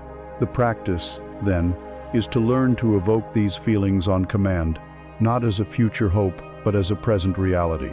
You do this in your quiet moments of meditation and in the fertile state before sleep. You quiet your mind and you ask for the feeling. You allow the feeling of relief or contentment or security to wash over you. You marinate in it. You let it saturate every cell of your body. You are not pretending. You are accessing a potential reality that already exists as a frequency and choosing to tune your receiver, your body, and being to that channel. You fall asleep in the feeling of the wish fulfilled. By doing so, you are impressing your subconscious mind with this new vibrational truth. The subconscious accepts this feeling as the new reality and begins to obediently orchestrate your thoughts, your perceptions, your inspired actions, and the synchronicities of the universe to bring its physical reflection into being. You begin to live from the end, not towards it. During your day, you practice recalling this feeling. When a moment of doubt arises, you gently return to the feeling of relief. When you feel the old anxiety creep in, you consciously choose to evoke the feeling of security. You are not fighting the negative feelings. You are simply choosing to place your attention on the desired feeling instead. You are choosing to charge your magnet with the frequency you desire, rather than the frequency you are accustomed to. This is the alchemy that turns thought into thing, and imagination into fact. The seed of your intention is the what. The feeling of its reality is the how. It is the life force, the animating spirit, the magnetic power that draws the unseen into the seen. It is the language your soul uses to speak to the soul of the world. And now, we arrive at the great, human, and honest obstacle. You may be thinking, this sounds beautiful, but how can I possibly feel wealthy when my reality screams poverty? How can I feel loved when I feel so utterly alone? To try and feel something so contrary to my experience feels like a lie. It feels impossible. This question is not a sign of failure. It is a sign that you are ready for the next, deeper layer of the work. For what do we do with the powerful, contradictory feelings that already exist within us? What do we do with the fear, the doubt, and the pain? We do not fight them. We do not suppress them. We learn to alchemize them. We learn the sacred art of turning the lead of our resistance into the gold of our release. And so we arrive at the very heart of the human dilemma, the place where this spiritual path meets the pavement of our lived moment-to-moment experience. You have been shown the key of feeling. You understand that to change your world, you must first change your feeling state. But your hands seem full, already clutching the heavy, cold stones of fear, doubt, anger, and sadness. You are being asked to feel the lightness of abundance, but you are burdened by the palpable weight of lack. You are being invited to feel the warmth of love, but you are shivering in the feeling of loneliness. To try and force a positive feeling on top of a powerful negative one is an act of inner violence. It creates a schism in your soul. It is a battle you can never win. For years, your strategy for dealing with these unwanted feelings has been one of warfare. You have resisted them, suppressed them, judged them, and tried to distract yourself from them. When sadness arose, you were told to cheer up. When anger flared, you were told to calm down. When fear appeared, you told yourself you were being weak or irrational. This resistance is the second arrow. The first arrow is the pain of the feeling itself, which is a natural part of life. The second arrow, which is entirely self-inflicted, is the suffering you create by judging and resisting the original pain. It is this second arrow that causes all the damage. It is the resistance that keeps the feeling trapped in your body. What you resist persists. What you fight, you strengthen. By making an enemy of your own emotions, you have unwittingly given them immense power over you and locked them into your energetic field. There is another way, a more ancient and powerful way. It is not the way of the warrior, but the way of the alchemist. An ancient alchemist did not look upon a piece of lead with contempt. He did not see it as worthless or as something to be discarded. He saw it as raw, unexpressed potential. He knew that hidden within the dense, heavy, dull nature of the lead was the potential for radiant, luminous, precious gold. His work was not to destroy the lead, but to transmute it. He understood that both lead and gold were made of the same essential substance, merely vibrating at different frequencies. Your emotions are the same. Your fear, your doubt, your grief, these are not your enemies. They are your lead. They are dense, they are heavy, and they are uncomfortable. But they are not wrong. They are sacred messengers, raw material containing immense trapped energy, and you are the alchemist. Your awareness is the laboratory. Your loving acceptance is the philosophical fire that turns this lead into gold. The process of this inner alchemy is one of radical inclusion. It is the opposite of resistance. When a so-called negative feeling arises, instead of your habitual reaction of tensing up and pushing it away, you are invited to do something revolutionary. You pause, you breathe, and you allow it to be there. You bring the lead into your laboratory. This begins with simply naming what you are experiencing without a story. Not, I am angry because my boss disrespected me and my life is unfair, but a simple neutral acknowledgement. Ah, anger is present. Or, I see you, fear. In this simple act of naming, you have already created a space. You are no longer the anger, you are the awareness that is observing the anger. You have stepped out of the storm and have become the sky. The next step is to drop deeper, from the mind into the body. Where does this feeling live as a physical sensation? Is the fear a tightness in your chest? Is the sadness a hollow ache in your belly? Is the anxiety a buzzing energy in your hands and feet? Let go of the mental story of why you are feeling this way, and bring your full, undivided attention to the raw physical sensation itself. This is the crucial step. You are meeting the energy on its own terms, before it has been filtered and labeled by your mind. You breathe into the sensation. You surround it with your awareness. You are not trying to fix it or make it go away.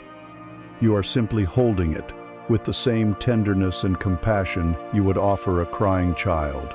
You are giving this old, trapped energy the one thing it has never received, your loving, non-judgmental presence. In this space of allowing, you can gently inquire of the feeling. This is not an intellectual analysis. It is a heartfelt whisper. You can ask the feeling, what is it you are trying to protect me from? What is the message you have for me? What is it you believe? You do not need to receive a verbal answer. The act of asking itself changes your relationship to the emotion. It shifts it from an intruder to a messenger. Fear is almost always trying to protect you from a perceived threat based on a past experience. Sadness is often the process of letting go of something you were attached to. Anger frequently arises to show you where a boundary has been crossed or a value has been violated. By listening, you receive the gift, the wisdom, hidden within the lead. As you hold the feeling in this loving embrace, something miraculous begins to happen. The energy, having finally been seen, heard, and accepted, begins to soften. The knot in your stomach may begin to loosen. The tightness in your chest may begin to expand. The dense, heavy quality of the lead, under the steady fire of your loving awareness, begins its transformation. It does not need to be forced. It happens on its own, as a natural consequence of your allowing. The final step is one of gratitude and release. You thank the feeling. Thank you, fear, for trying so hard to keep me safe. I understand. I am safe now. Thank you, anger, for showing me the importance of my boundaries. I have received your message. This act of gratitude solidifies your new relationship with your emotions. They are no longer your masters, but your allies. Then, you can consciously release the remaining energy. You can visualize it dissolving into light. You can feel it flowing out of your body and into the earth. You can take a deep breath and, on the exhale, simply let it go. What is left in its place? It is not an empty void. It is peace. It is clarity. It is a quiet strength. The energy that was once trapped in the dense form of fear has been liberated. The lead has become gold. The gold is the wisdom you have gained, the compassion you have shown yourself, and the peace that comes from no longer being at war with your own being. This alchemical process is a practice, not a one-time cure. It is a new way of living, a new method of emotional hygiene. With each feeling you meet in this way, you become a more masterful alchemist. You reclaim more of your own trapped energy. You become less reactive and more responsive. The external world begins to lose its power to throw you off your center, because you know that whatever it may trigger in you, you possess the ability to transmute it. The purpose of this sacred alchemy is not just to feel better for its own sake. It is to clear the vessel. It is to prepare the creative ground. When you are no longer spending all of your energy suppressing or resisting the lead of your past, that energy becomes available for conscious creation. Once the static of fear and doubt has been quieted through this loving process, you are left with a clear, resonant, and peaceful inner space.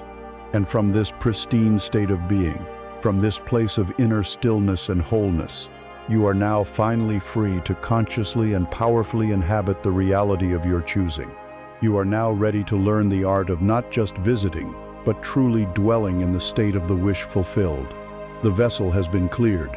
The alchemical fire has turned the heavy lead of your resistance into the radiant gold of peaceful presence. You have sat in the room of echoes and allowed them to fade into silence. You have learned to be the sky, not the cloud. Now we arrive at the most potent, most direct, and most creative act a human being can perform. It is the culmination of all our inner work. It is the art of not just visiting a desired reality in your imagination, but of taking up permanent residence there. It is the art of dwelling in the state of the wish fulfilled. Everything you see in your outer world is a direct reflection of your inner state of being, your habitual dwelling place. Your life is a house that you have built. For many, this house has been constructed unconsciously from the inherited blueprints of fear and limitation. You may have a room called not enough money, a hallway called chronic anxiety, and a bedroom called lonely.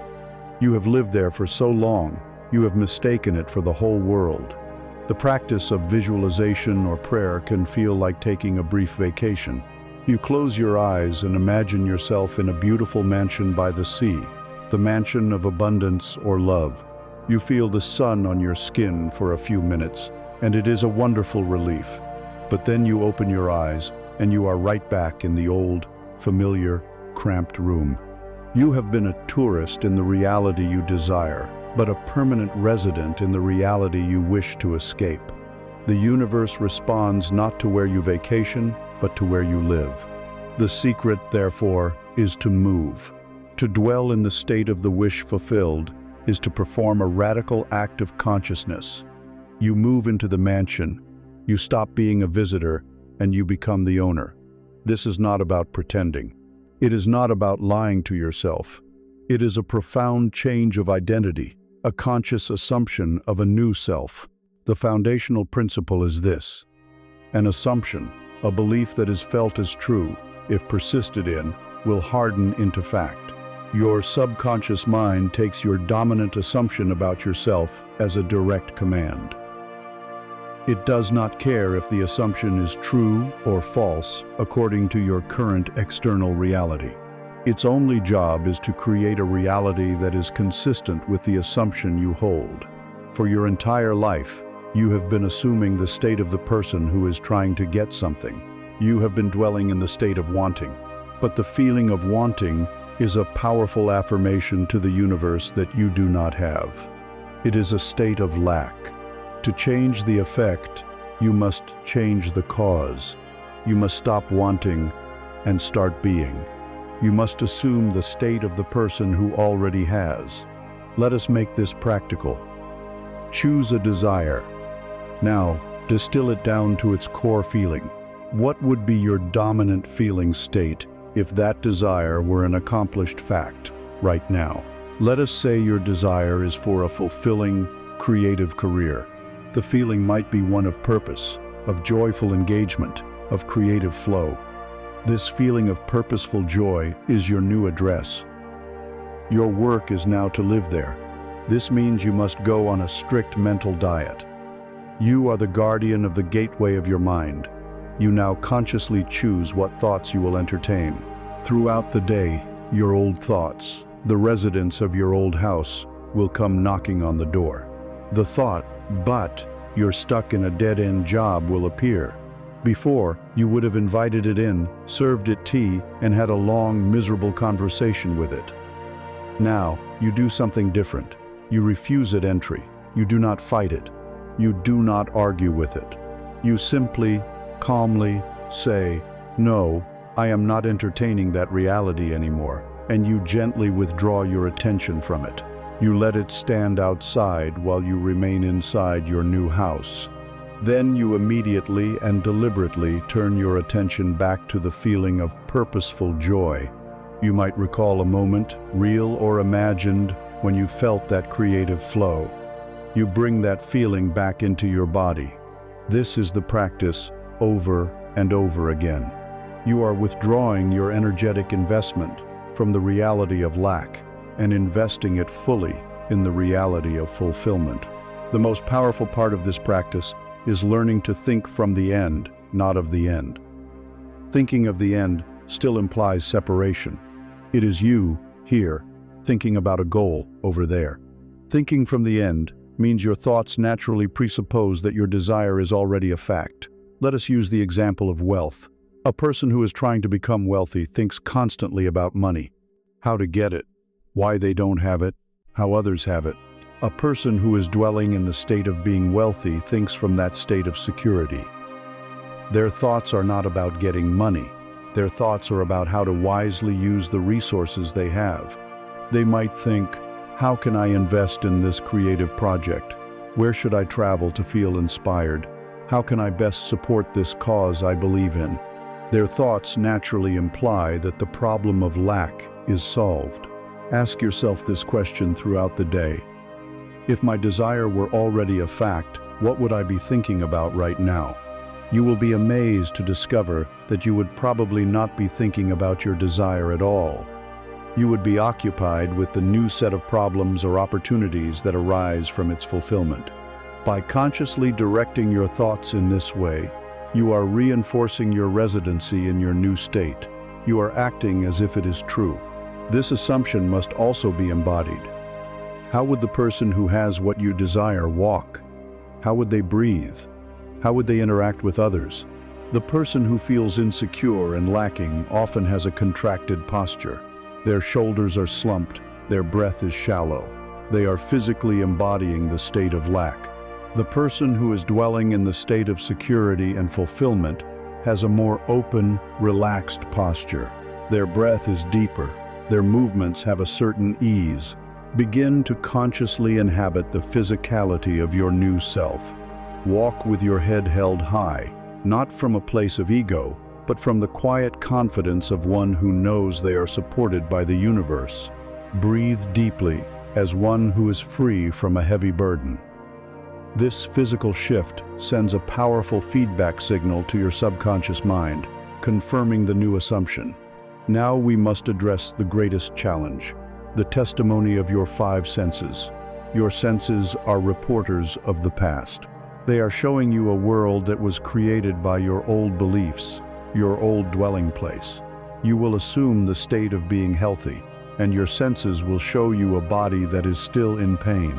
You will assume the state of being prosperous, and your senses will show you an empty wallet. This is the great test of faith. Faith is not a blind belief in a future outcome. Faith is loyalty to the unseen reality of your assumption, despite the contradictory evidence of your senses. You must trust the reality of your imagination more than you trust the reality of the physical world. Why? Because the world of your imagination, the world of your feeling state, is the causative world. The physical world is merely the world of effect, a shadow world. By remaining loyal to your inner state, you are changing the cause, and the shadow must eventually conform. When you look at your empty bank account, you do not deny what you see. You simply refuse to give it your primary creative energy. You say, "Yes, that is the shadow of my former belief in lack, but I no longer live there. I live in the state of abundance, and I will give my attention and feeling only to that. You are looking at the old house, perhaps even waving goodbye to it, but you refuse to move back in. This requires a serene persistence, a quiet determination. You are not fighting the old reality. You are simply rendering it obsolete by withdrawing your attention from it. When you successfully change your dwelling place within, you have done all the work that is necessary. You have changed the cause. You have moved your consciousness from the state of the problem to the state of the solution already being a fact. The creative process is finished on the inner planes. Now, you simply watch, with a calm and curious expectation, as the universe, your greater self, begins to build a bridge of seemingly natural events, encounters, and opportunities to lead you from your inner state to its perfect outer reflection. You do not have to build this bridge. You do not have to figure out the how. Your only job was to move into your new home and stay there. Now, you simply have to be willing to walk across the bridge as it appears before you. You have done the great work. You have turned from the outer world of effect and have tended to the inner world of cause. You have cleared the vessel of resistance, and you have moved your consciousness from the state of wanting to the state of having. You have taken up residence in the reality of your fulfilled desire. You are dwelling in the end. And so, the mind, conditioned to a world of effort and logic, asks the inevitable question: what happens now?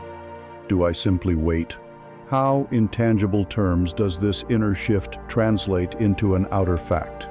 The answer is one of the most elegant, mysterious, and beautiful aspects of this entire process. You do not have to build a path to your desire. A path is built for you. You are led to it across a structure known as the bridge of incidents. Once you have successfully changed your state of being and are habitually dwelling in the assumption of your fulfilled wish, the creative power of the universe begins to move. Its task is to construct a series of events that will lead you, in the most natural and harmonious way possible, to the physical realization of your new state. This series of events is the bridge. It does not appear all at once, fully formed. It appears out of the mist of the unknown, one single plank at a time. Your only job is to walk across it. The greatest obstacle for most people is their obsession with controlling the how. The conscious, logical mind wants a plan. It wants a map from A to Z. It wants to know every step, every turn, every potential obstacle. But your conscious mind can only build a plan based on your past experiences and your current limiting beliefs.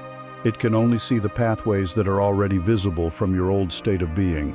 The infinite intelligence of your deeper self, of the universe, can see pathways that are utterly invisible to your logical mind. It can orchestrate events in ways that would seem miraculous or impossible from your limited vantage point. To insist on your own plan is like refusing to use a satellite navigation system and instead trying to navigate a cross-country journey using only a map of your own small neighborhood. You must be willing to relinquish your need to understand the how and place your faith entirely in the power of your assumption. You have set the destination. Now, you must allow the divine intelligence to calculate the route. What do the planks of this bridge actually look like? They are not typically dramatic or supernatural. The universe works through the natural world in the most unassuming ways. The bridge is built of the wood and stone of everyday life. A plank might be a chance encounter with a person you haven't seen in years, who happens to mention an opportunity that is perfect for you. It might be an article you feel inexplicably drawn to read, which contains the exact piece of information you needed to solve a problem. It might be a book falling off a shelf in a bookstore, opening to a page that speaks directly to your situation. It might be an overheard conversation on a bus that sparks a revolutionary idea in your own mind. These are synchronicities, meaningful coincidences that are the universe's way of winking at you, letting you know that the bridge is being built, that you are on the right path. Sometimes, a plank on the bridge can look like a setback or even a disaster. This is one of the most subtle and important aspects to understand. You may be dwelling in the state of having your perfect, fulfilling career, and you suddenly get fired from the job you dislike. The ego, with its limited vision, will scream in terror. It's not working. This is a catastrophe. But from the higher perspective, the universe has simply performed a necessary demolition. It had to remove you from the wrong path in order to force you onto the on-ramp of the bridge that leads to your true destination. A relationship may end, a business may fail, a plan may fall apart. These are not punishments. They are often the most crucial and necessary incidents on the bridge, events that clear the way for something far better, something that is in true alignment with the state you have assumed. To trust this process, even when it appears to be going wrong, is a mark of true faith.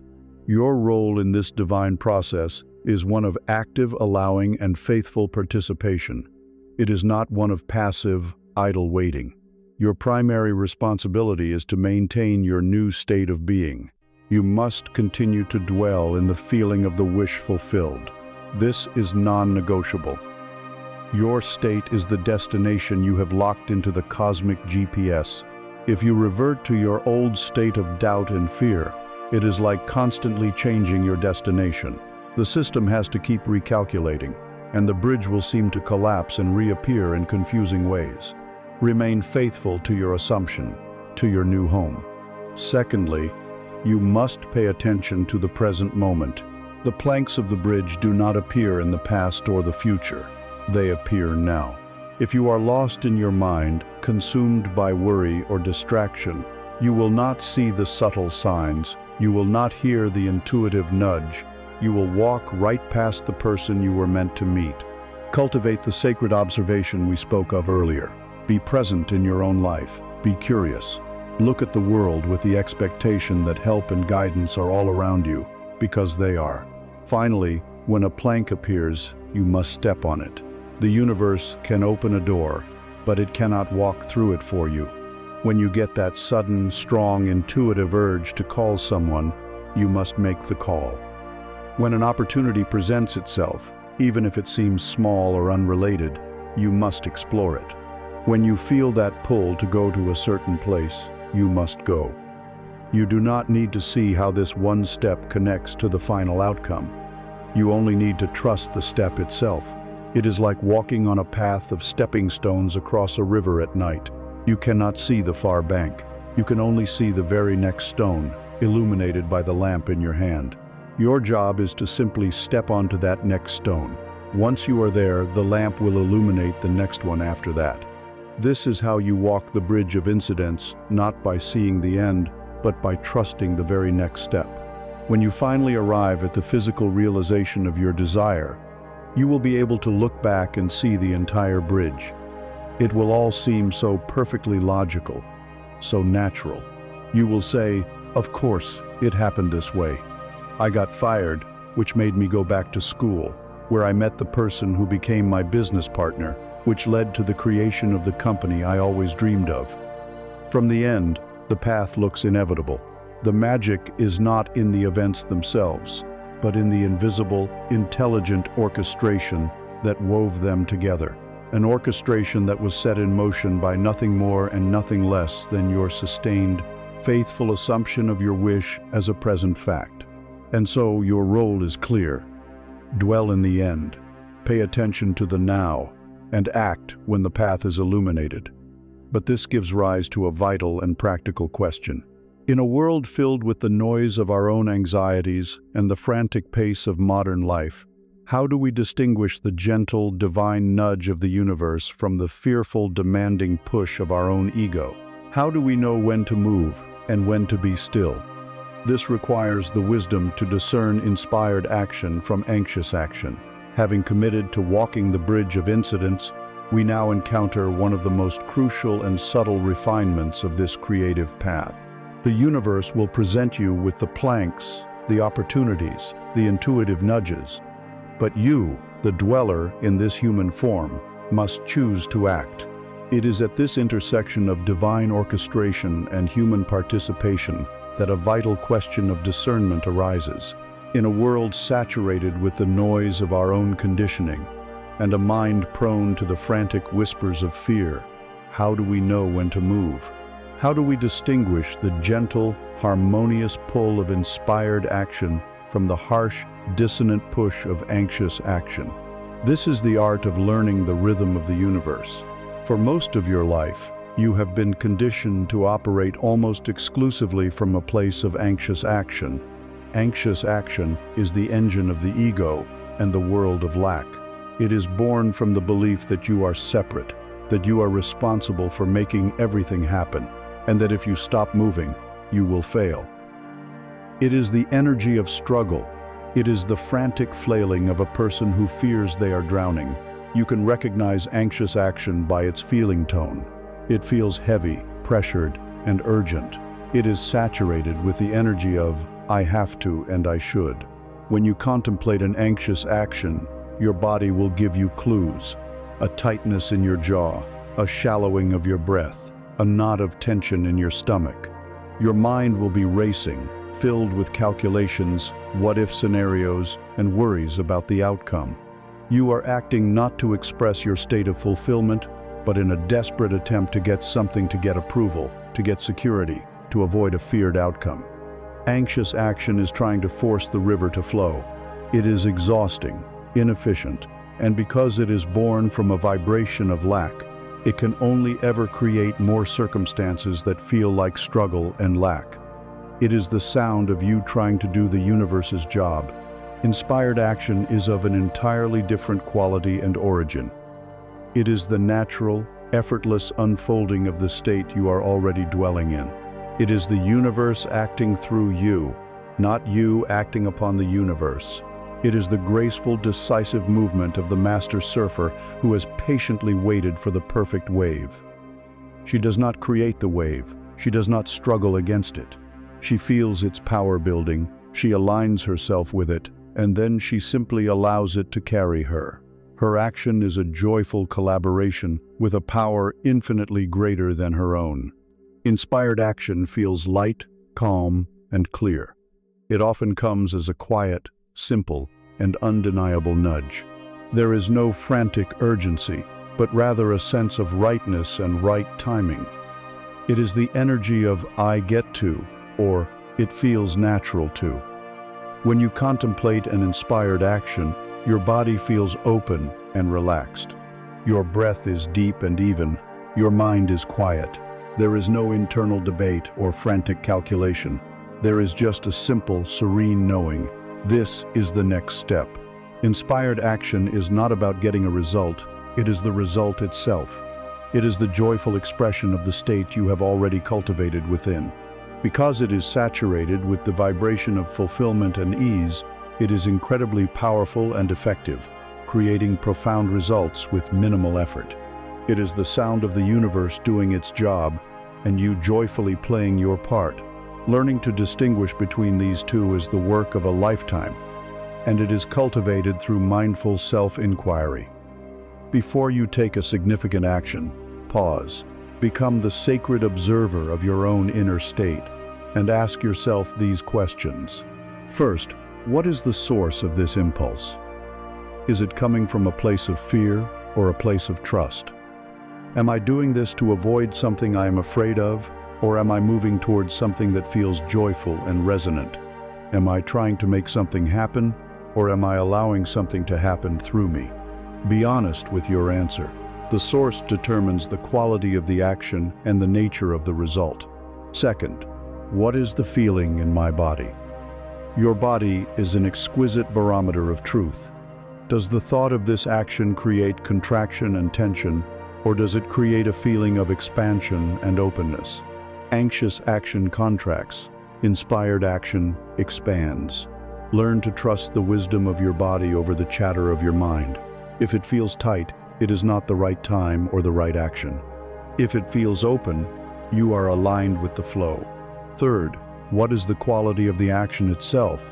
Does it feel complicated, forced, and like you are swimming against the current? This is likely anxious action. Or does it feel simple, obvious, and like the next logical stepping stone? Does it feel like things are falling into place around it? This is the hallmark of inspired action.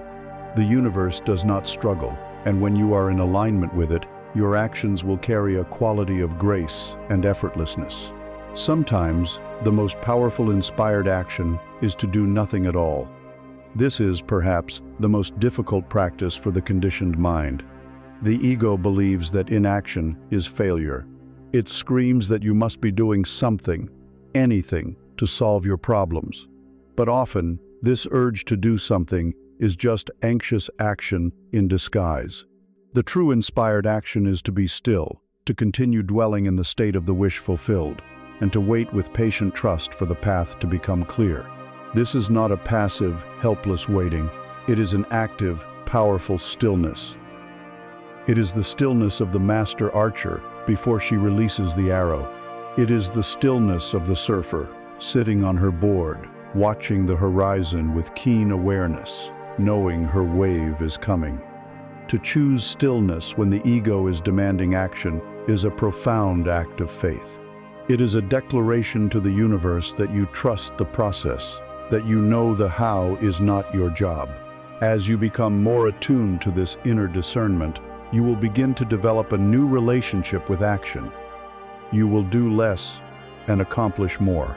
You will stop wasting your precious life force on frantic, fear-based activities.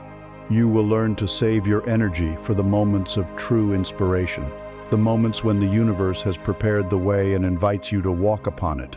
You will move from being a frantic swimmer to a graceful surfer, riding the powerful waves of creation with joy and ease.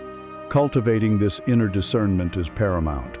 You are learning to listen to the subtle language of feeling within, and as you become quieter and more attuned inside, you will begin to notice more clearly that the universe also communicates with you from the outside.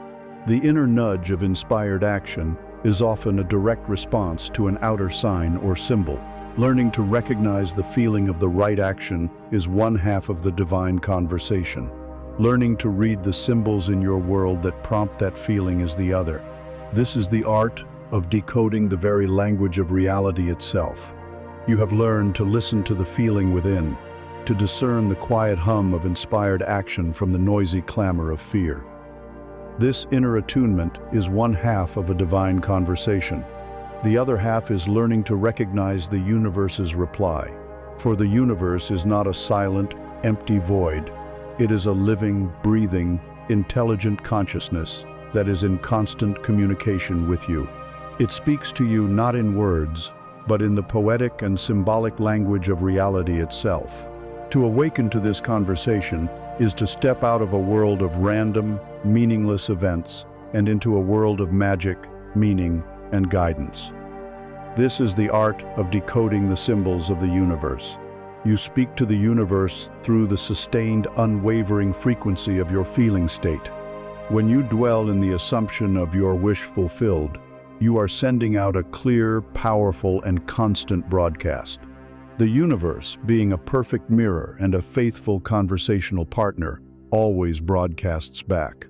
Its reply comes in the form of the synchronicities, signs, and intuitive feelings that orchestrate the bridge of incidents. Most of us have spent our lives shouting our desires at the heavens, but have never learned to be quiet enough to hear the reply. The practice of sacred observation quiets your inner world, and in that quiet, you can finally begin to notice the subtle, persistent language of the outer world. This language takes many forms. The most common and delightful are synchronicities or meaningful coincidences.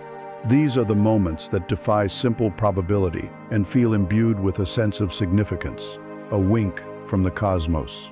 It is thinking of a friend you haven't spoken to in a decade and having them text you an hour later. It is struggling with a specific question and then opening a book to a random page that contains the exact answer. It is seeing the same sequence of numbers, like 444 or 1111, appear on clocks, license plates, and receipts in a short period of time, just when you are contemplating a major life decision. These are not mere accidents. They are moments of resonance. They are evidence that the boundary between your inner world and the outer world is thinning. They are the universe's way of confirming that your inner state is beginning to powerfully organize the energy of the world around you. They are reassuring signposts on the bridge, letting you know that you are, indeed, on the right path. Another way the universe speaks is directly through your body, your somatic intelligence. This is the gut feeling, that deep, non-verbal knowing that resides in your core. You may be offered a business proposal that looks perfect on paper, with flawless logic and promising numbers, yet you feel a deep, churning no in your gut. Conversely, you may be presented with an opportunity that seems illogical or risky to your mind, but your entire body feels a sense of expansive, peaceful yes. This bodily wisdom is a direct line to your deeper intelligence. It is faster than your mind and is uncorrupted by your conditioned beliefs and fears. Learning to trust this somatic knowing over the protests of your analytical mind is a profound act of self-trust. It is choosing to believe the compass of your soul over the faulty maps of your past. The universe also speaks in repetitive themes and symbols. You may suddenly start noticing a specific animal everywhere, seeing owls on television, hearing them in your yard, seeing pictures of them online. Or a particular word may keep appearing in conversations, in books, on billboards. The symbol itself, the owl, the word is less important than the fact of its repetition. The repetition is the universe tapping you on the shoulder, saying, "Pay attention, there is something here for you." The great art, then, is in the interpretation of these symbols. And here we must be very careful, for the ego loves to turn this into a frantic, superstitious game. The first principle of interpretation is that the language of the universe is deeply personal. There is no universal dictionary of signs. An owl might symbolize wisdom for you, but it might be connected to a fearful childhood memory for someone else. The meaning is not in the symbol itself, it is in the resonance it creates within you. When you see the repeating symbol, the key question is not, "What does this mean according to a book?" The question is, "What does this mean to me? What is happening in my life right now that this symbol might be illuminating?" The true translation of any sign or symbol is the feeling it produces in you. When you see that repeating number sequence, does it bring a feeling of peace, of confirmation, of being on the right track? That feeling is the message. If a gut feeling creates a sense of profound calm and rightness, that calm is the message. You decode the universe with your heart, not with your head. The intellect will try to analyze and dissect the sign until its magic is gone. The heart simply feels its truth and says, "Thank you." It is also vital to understand that signs primarily serve as confirmation, not as your sole source of direction. You do not sit around passively, waiting for a sign to tell you what to desire or what to do. That is giving your power away. You do the inner work first. You choose your state. You dwell in the feeling of the wish fulfilled. The signs then appear as a natural consequence of your alignment. They are the universe confirming the choice you have already made. They are the applause from the cosmos, encouraging you to continue. They are the echo of your own inner state reflected back to you. This leads to a crucial warning. You must avoid the trap of anxious sign hunting. If you are in a state of fear and doubt, and you desperately search the world for a sign that everything will be okay, you are operating from a place of lack. From this vibration, you will either find no signs at all, the universe can only reflect your state of lack back to you, or you will twist and misinterpret neutral events to fit the narrative of your fear. The true signs appear when you are not looking for them. They emerge effortlessly in a state of relaxed, open, and trusting awareness. They are a gift of grace, a byproduct of your alignment, not something to be hunted or forced. To see your life as a living, breathing conversation with a friendly and intelligent universe is to re-enchant your world. It is to know that you are never truly alone. It is to walk the bridge of incidents, guided by the quiet feeling of inspired action from within, and confirmed by the meaningful symbols that appear without. But there is a final, subtle, and masterful art to this entire process. It is the art of holding this conversation lightly. For what happens when the synchronicities seem to fade? What do you do when the universe falls silent and the signs seem to disappear? This is where we must learn the most paradoxical and powerful grace of all, the grace of letting go. We arrive now at the final turn of the key in the lock of creation, the master practice that integrates all the others into a seamless act of grace. It is the most misunderstood, and therefore the most powerful, art on this entire path. It is the delicate and potent art of graceful detachment. To the conditioned mind, to the ego that has been trained to fight and strive and control, the word detachment sounds like failure. It sounds like apathy, like indifference, like giving up. But to the soul, to the conscious creator who understands the laws of being, detachment is the ultimate expression of power. It is the unwavering signal of absolute faith. It is the feeling of coming home to rest, knowing the work is already done, having dwelled in the state of your wish fulfilled, having planted your seed in the garden of silence, and having learned to listen to the whispers of inspired action. You must now perform the most loving act of all. You must let it go. Imagine you are holding a beautiful, delicate butterfly in your hands. You are captivated by its beauty, and in your desire to keep it, to possess it, you do the most natural thing. You close your fist around it. But in that very act of clinging, of attachment, you crush the delicate thing you wish to enjoy. The only way to experience the butterfly's full beauty is to hold your hand open. You must give it the freedom to fly away, and in that freedom, paradoxically, it is most likely to stay. Your desires are like this butterfly. You attract them to you with the nectar of your feeling state. But to keep them, to allow them to live and breathe and manifest in your world, you must hold them with an open hand. Detachment is not about no longer caring for your desire. You have already cared for it perfectly by choosing it, by giving it your focus, by clothing it in the feeling of reality. Detachment is releasing your anxious, fearful, controlling grip on the outcome. It is the releasing of your attachment to the how and the when. It is a profound state of trust. It is a deep, peaceful, inner knowing that what you have created in your imagination is already a metaphysical fact, and its appearance in the physical world is now sacredly inevitable. You are no longer a nervous applicant, waiting to hear if you got the job. You are the CEO who has already made the hiring decision and is now simply allowing the paperwork to be processed. The need to cling, to check for results, to worry about the process, is the poison that kills manifestation. This clinging energy comes from a place of deep doubt. Every time you anxiously look for a sign, every time you question, is it working yet? Every time you feel a pang of fear that it might not happen, you are sending out a powerful counter-vibration. You are essentially screaming to the universe, I don't really believe this is done. I don't really trust you. This contradictory signal creates immense energetic resistance. It is like constantly digging up the seed to see if it has sprouted, ensuring that it never will.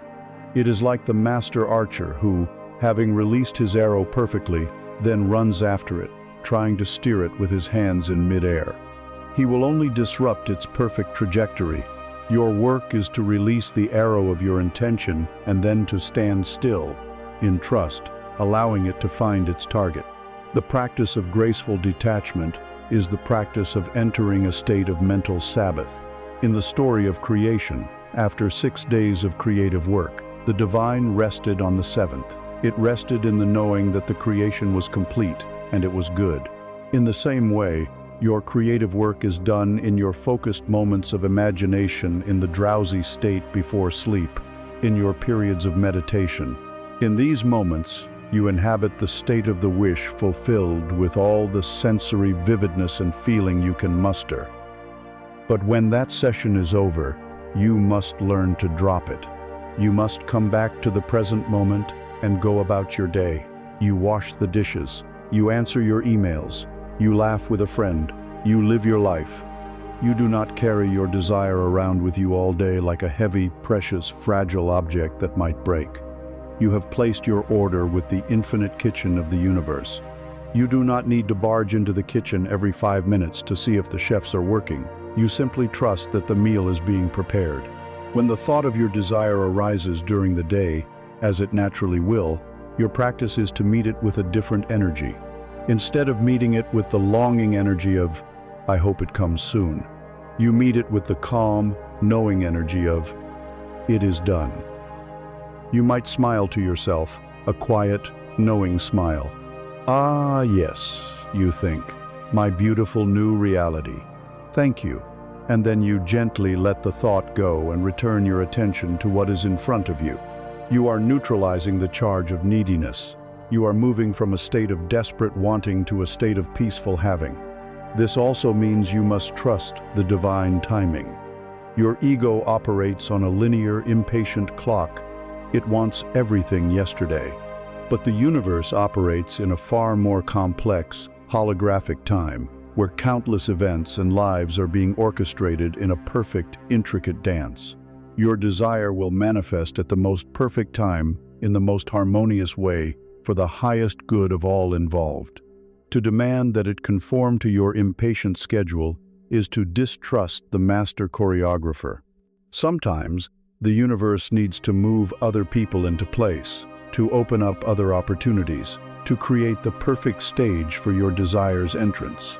Your attachment to the when is a form of resistance. Graceful detachment is the willingness to say, "I trust the what, and I release the when to a wisdom far greater than my own." This is the ultimate freedom. It is the freedom from the torment of hoping and fearing. It is the peace that comes from no longer needing your outer world to change in order for you to feel whole. You have already found that wholeness within your own being. You have already generated the feeling of fulfillment. The outer manifestation, then, ceases to be a source of desperate need, and instead becomes a delightful bonus, the inevitable unfolding of a reality you have already secured within. You are no longer checking for signs, because you no longer need the confirmation. Your own inner peace is the only confirmation you require. This state of graceful detachment, this open-handed and profound trust, is not an empty or passive state. It is not a void. In fact, it is filled with a quiet, powerful, and deeply resonant emotion. It is the feeling that naturally arises in your heart when you know for a fact that a wonderful gift is already yours and is on its way. It is the feeling that shifts your entire being from the frequency of asking to the supreme frequency of receiving.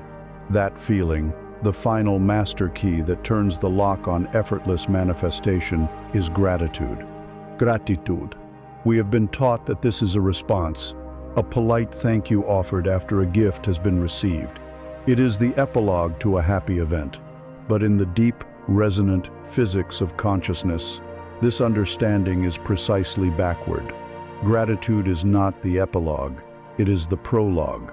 It is not the response to a gift, but the magnetic force that draws the gift to you. It is the cause, not the effect. To embody gratitude is to align yourself with the most powerful and creative frequency in the universe. It is the master key that unlocks the final door between your inner reality and its outer expression. It is the supreme state of receiving. We have spoken of graceful detachment, the open-handed trust that your desire is already a fact in the spiritual realm. This detachment is the quiet, stable foundation. Gratitude is the beautiful, vibrant home you build upon that foundation. You cannot feel genuinely grateful for something and, at the same time, feel a desperate longing for it. The two emotions are mutually exclusive vibrations. Longing is the frequency of absence. Gratitude is the frequency of presence. Therefore, the consistent practice of gratitude is the most powerful antidote to the poison of neediness. It is the act that finally and completely shifts you from the energy of asking to the energy of having. Think of your consciousness as a cup. When you are in a state of complaint, worry, or lack, you are holding your cup out to the universe and loudly proclaiming, "My cup is empty. I am in need. Fill my cup." The universe, which is a perfect mirror, can only reflect your proclaimed reality back to you. It says, yes, your cup is empty, and provides you with more experiences of emptiness. But when you generate a state of genuine gratitude, you are holding up your cup and declaring, thank you for this cup, which is already so full. Thank you for all that it contains. The universe looks upon your full cup and responds, ah, here is one who appreciates what they have. Here is one who knows how to receive. Let us give them more, so their cup may overflow. Gratitude is the signal that you are ready for more. It is the ultimate declaration of abundance. This creative gratitude must be practiced on 3 levels. The first is gratitude for the present moment. This is the starting point, the anchor. So often, our attention is fixed on what is missing from our lives. We overlook the 1,000 small miracles that sustain us in every moment. The practice is to consciously shift your focus. Feel a wave of gratitude for the air that fills your lungs, a gift you receive without asking, thousands of times a day. Feel gratitude for the simple fact of your own awareness, the silent, miraculous presence that is reading these words. Feel gratitude for the roof over your head, for the water that you drink, for the chair that supports you. By appreciating the good that is already present, no matter how small it seems, you begin to change your vibrational habit. You are training yourself to see with the eyes of abundance, and what you focus on, you amplify. The second level is gratitude for your past. The ego loves to look at the past as a collection of wounds, injustices, and regrets. It keeps these stories alive to justify its present state of unhappiness. The alchemical practice of gratitude invites you to look upon your past not as a source of pain, but as a source of strength. You can choose to be grateful for your most difficult challenges, not because you enjoyed the pain, but because of the wisdom and resilience you forged in that fire. You can thank the betrayals for teaching you the importance of self-love. You can thank the failures for pointing you toward your true path. You can thank the heartbreak for cracking your heart open to a deeper capacity for compassion. This is not about condoning harmful behavior. It is about reclaiming your power over your own story. It is about extracting the gold of wisdom from the lead of experience.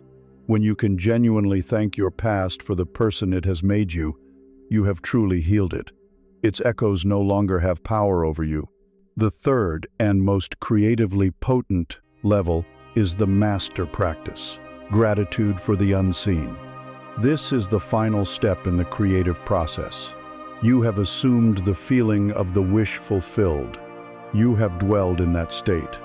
Now, you saturate that state with the high-octane fuel of gratitude. You give thanks for your desire as though it were already a concrete physical fact. In your quiet moments, you do not plead, "Please let me be healthy." You declare, with a heart full of sincere appreciation, "Thank you for my vibrant health and my strong, energetic body." You do not hope, "I wish I could find a loving partner." You affirm, with a peaceful smile, "I am so grateful for the profound love and companionship that fills my life." This is the meaning of praying aright. You are not asking a distant deity for a favor. You are aligning your own being with the reality you have chosen, and you are sealing that alignment with the supreme power of thankfulness.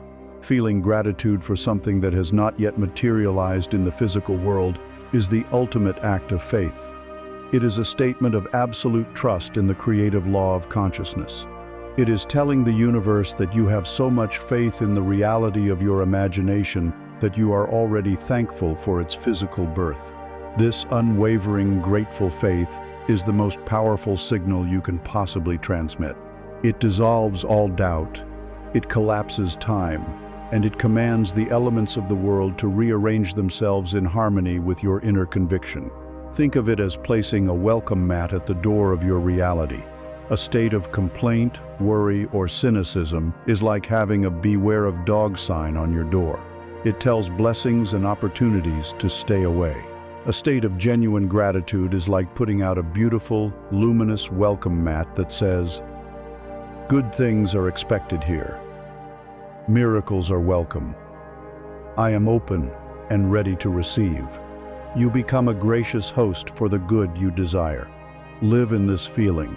Make gratitude your default state. Start and end your day by listing things you are grateful for, both seen and unseen. When you feel a wave of doubt, counter it with a wave of gratitude. When you find your mind complaining, gently pivot it to appreciating. This practice will fundamentally transform your relationship with life. You will move from one who is chasing and seeking to one who is attracting and allowing. You will realize that the universe is not a withholding parent you must please, but a generous and loving partner, eagerly waiting to shower you with gifts the moment you open yourself to receive them. When you live in this state of graceful, grateful receiving, your entire world begins to shimmer with a new light. You have changed the inner projector, and so the outer movie must change. The most immediate, powerful, and often most challenging place you will see this new reflection is not in your bank account or your physical health, but in the faces of the people you meet.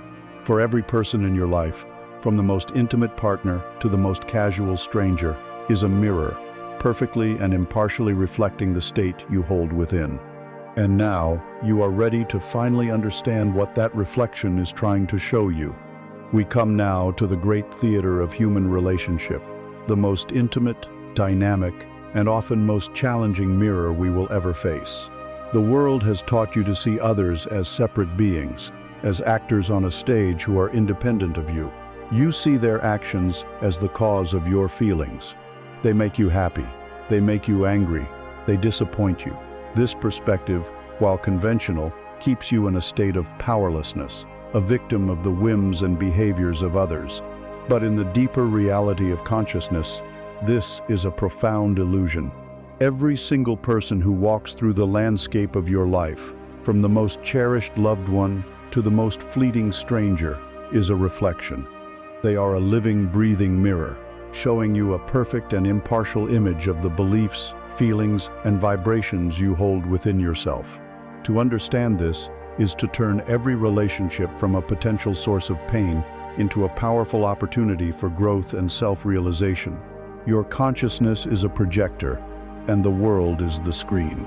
The people in your life are characters in the movie you are projecting. When you truly grasp this, the question changes. You no longer ask, "Why is this person treating me this way?" You begin to ask, "What in me is being projected to create this experience? What film is running on the projector of my mind?" This is the beginning of radical responsibility.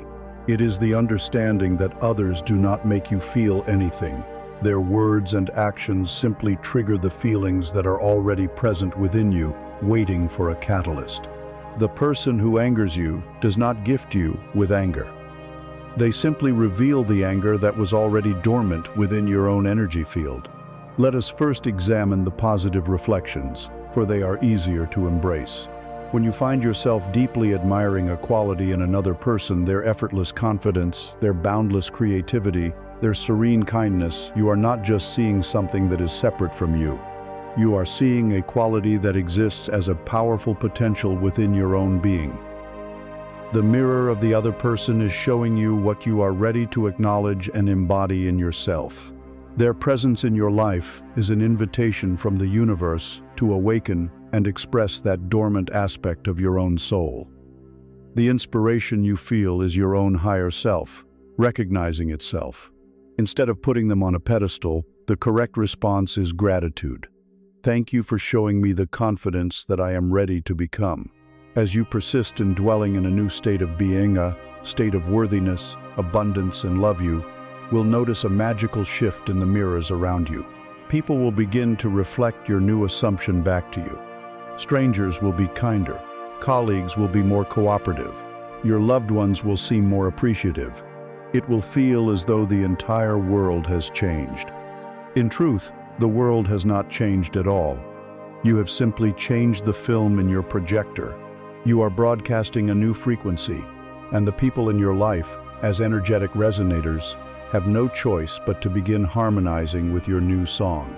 Now we must turn to the more challenging and therefore more transformative aspect of the mirror, the negative reflections. This is your shadow work.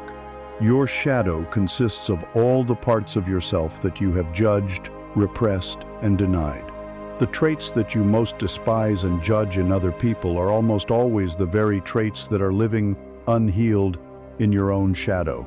The key to discovering your shadow is to notice where you have a strong emotional charge. Many people can be rude, but perhaps only one person's specific type of rudeness sends you into a rage. That rage is a signpost. It is pointing directly to a part of you that needs healing. Let us say you find yourself constantly irritated by what you perceive as arrogant people. This intense irritation is the clue. The mirror is asking you to look within.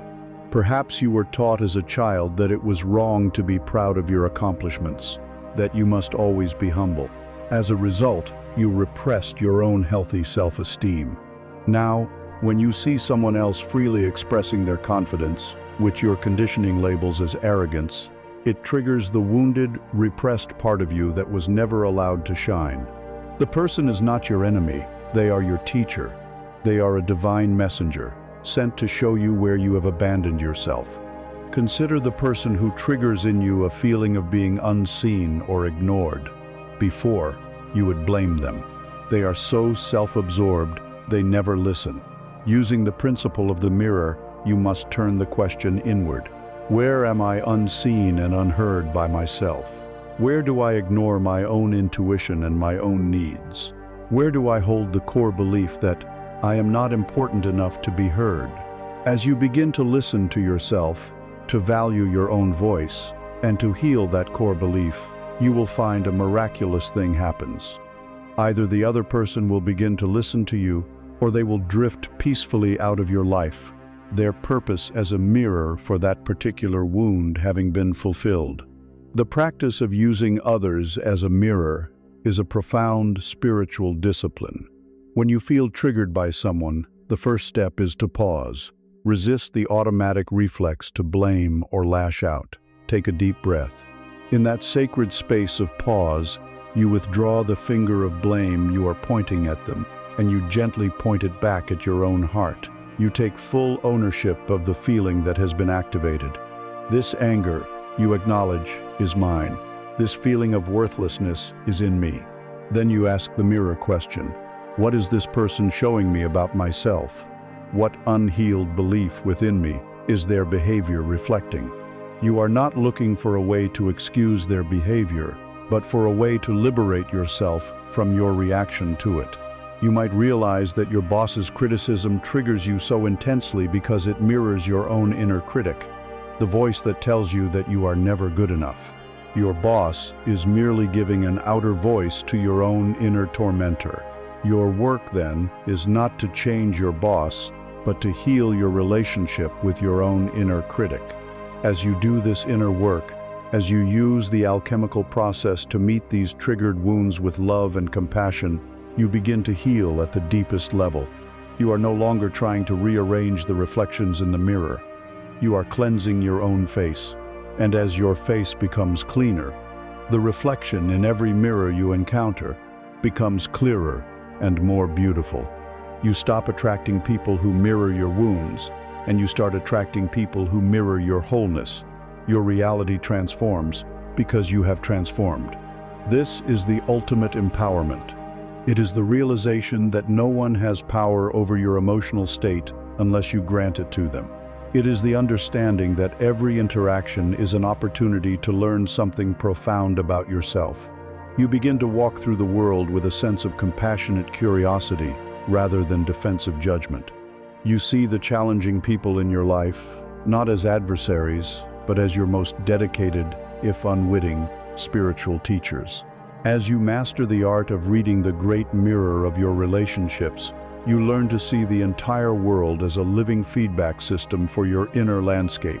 But there is one mirror that is more intimate, more immediate, and more honest than any other.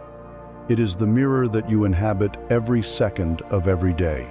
It is the physical vessel that registers every thought, feels every emotion, and broadcasts your vibrational signature to the cosmos. It is your own body. To complete our understanding of this holographic reality, We must now turn our awareness from the outer reflections to this sacred, living, inner instrument. We have explored the great outer mirror of your relationships, learning to see the world of people as a perfect reflection of your inner state. Now, we turn our gaze inward to the most intimate, immediate, and sacred mirror you will ever know. It is the mirror you inhabit every second of every day. It is the living vessel that translates the unseen energy of your thoughts and feelings into a tangible physical presence. It is your body. For too long, you have been taught to relate to your body as a beast of burden, a complex machine to be fueled and fixed, or an enemy to be disciplined and conquered. But your body is not a machine. It is a miracle. It is a highly sensitive, resonant instrument of consciousness, and its sole purpose is to play the music of your soul into the physical dimension. To truly master the art of creation, you must end the war between your mind and your body. They are not separate. The body is where your subconscious mind finds its most direct expression. It is a living library of your entire history. Every joy you have ever felt, every fear you have ever suppressed, is stored not just as a memory in your brain, but as energy within the cells and tissues of your body. Chronic tension in your shoulders is the physical residue of burdens you have carried for too long. A constricted feeling in your throat is the energetic echo of all the words you were afraid to speak. Your biography becomes your biology. Your body is the sounding board for the music of your consciousness. Imagine your body as a finely crafted cello or violin. Your consciousness, your spirit, is the musician. The life you experience is the music that is produced. A master musician knows that the quality of the music depends entirely on the condition of their instrument. You cannot create a sublime symphony on an instrument that is out of tune, caked with grime, or has frayed strings. In the same way, the clarity and power of the vibrational signal you broadcast to the universe is directly affected by the state of your physical vessel. Treating your body with reverence and care is not an act of vanity. It is a fundamental spiritual practice. It is the sacred art of tuning your instrument. This tuning has several essential components. The first is conscious rest. In a world that glorifies relentless activity, rest is seen as a weakness, an unproductive waste of time. This is a profound and damaging falsehood. Rest is when your instrument is repaired, restrung, and restored.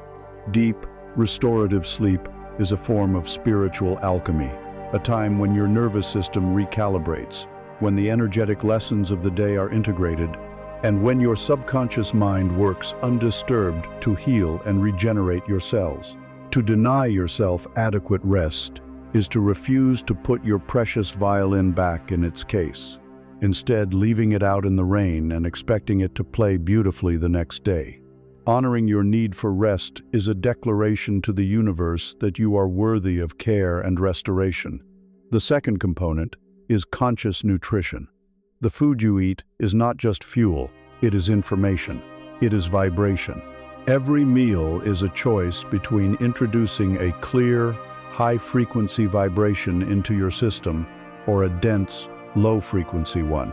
Eating fresh, living, whole foods, fruits, vegetables, clean water is like polishing the wood of your cello with the finest oils. It provides your cells with the vibrant, life-affirming information they need to function at their highest potential, allowing your instrument to resonate with clarity. Eating highly processed, lifeless, chemical-laden foods is like allowing layers of dust and grime to accumulate on your instrument. It dulls the resonance, dampens the sound, and creates a state of inner static that makes it difficult to broadcast a clear, harmonious signal. To eat consciously is to honor your body as a sacred temple, not a garbage disposal. The third component is conscious movement. A body that is stagnant holds stagnant energy. The emotions you suppress, the fears you refuse to feel, they get trapped in your muscles and connective tissues. Movement is the most practical way to release this trapped energy. But this is not about punishing exercise. It is about the joy of moving your body. It is the flowing grace of yoga, the meditative dance of Tai Chi, the rhythmic release of walking in nature, the uninhibited joy of dancing to your favorite music. Conscious movement is like playing the scales on your instrument. It keeps the energy flowing, it prevents stagnation, it maintains flexibility and responsiveness. It is a celebration of your body's aliveness, a way of ensuring every part of your instrument is awake and ready to play. The fourth, and most immediate tuning tool, is your own breath. The breath is the bridge between the musician and the instrument. It is the most direct link between your conscious mind and your autonomic nervous system. When you are in a state of fear or anxiety, your breath becomes shallow and rapid. This sends a signal of danger throughout your entire body, creating tension and lowering your vibration. When you consciously choose to breathe slowly, deeply, and rhythmically, you send a powerful signal of safety and peace to every cell. A few deep, conscious breaths can instantly change your physiological and vibrational state. It is the quickest and most effective way to calm your mind, release tension, and bring your instrument back into a state of harmonious resonance. As you learn to treat your body as a sacred instrument, you also learn to listen to it. Your body is constantly speaking to you. Its symptoms are not your enemies, they are messages. They are the feedback from your instrument, telling you what it needs. A persistent headache is not a sign of a defective machine. It might be your instrument telling you that you need more water, more rest, or that you are caught in a stressful mental loop. Chronic indigestion might be a message that there is a situation in your life you are unable to stomach. Fatigue is a clear and direct communication that your energy reserves are depleted and require replenishing. To listen to your body's wisdom is to become your own most attuned healer. It is to stop fighting the feedback and start responding to it with compassionate care. By honoring your body in this way through rest, nutrition, movement, and breath, you are doing more than just improving your physical health. You are profoundly enhancing your ability to be a conscious creator. A well-tuned instrument can hold a higher, more stable frequency with greater ease. When your body is clear and vibrant, it becomes a powerful amplifier for the state you are choosing to embody. The feeling of abundance, or love, or peace is not just a mental concept. It is a physical reality that you can feel in your own calm, energized, and resonant cells. By learning to honor and tune your physical instrument, you anchor your entire creative practice in the sacred power of the present moment. You realize that your point of power to change your vibration is always and only now. This profound understanding of the power of the present begins to dissolve the most rigid prison of all the illusion of linear time. You begin to see that by changing your resonance in this eternal now, you are not just shaping an unknown future, you are simultaneously healing and rewriting the past. You are ready to step off the flat, straight line of cause and effect and onto the dynamic, creative spiral of being. We have brought our awareness home to the body, learning to tune this sacred instrument in the eternal present moment. In doing so, we arrive at the frontier of a profound liberation, the release from the tyranny of linear time. Of all the prisons that confine the human spirit, the belief in time as a straight, unalterable line is the most pervasive and the most subtle.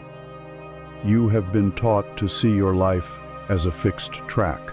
Behind you lies the immense, heavy weight of the past, a concrete and unchangeable record that defines who you are today.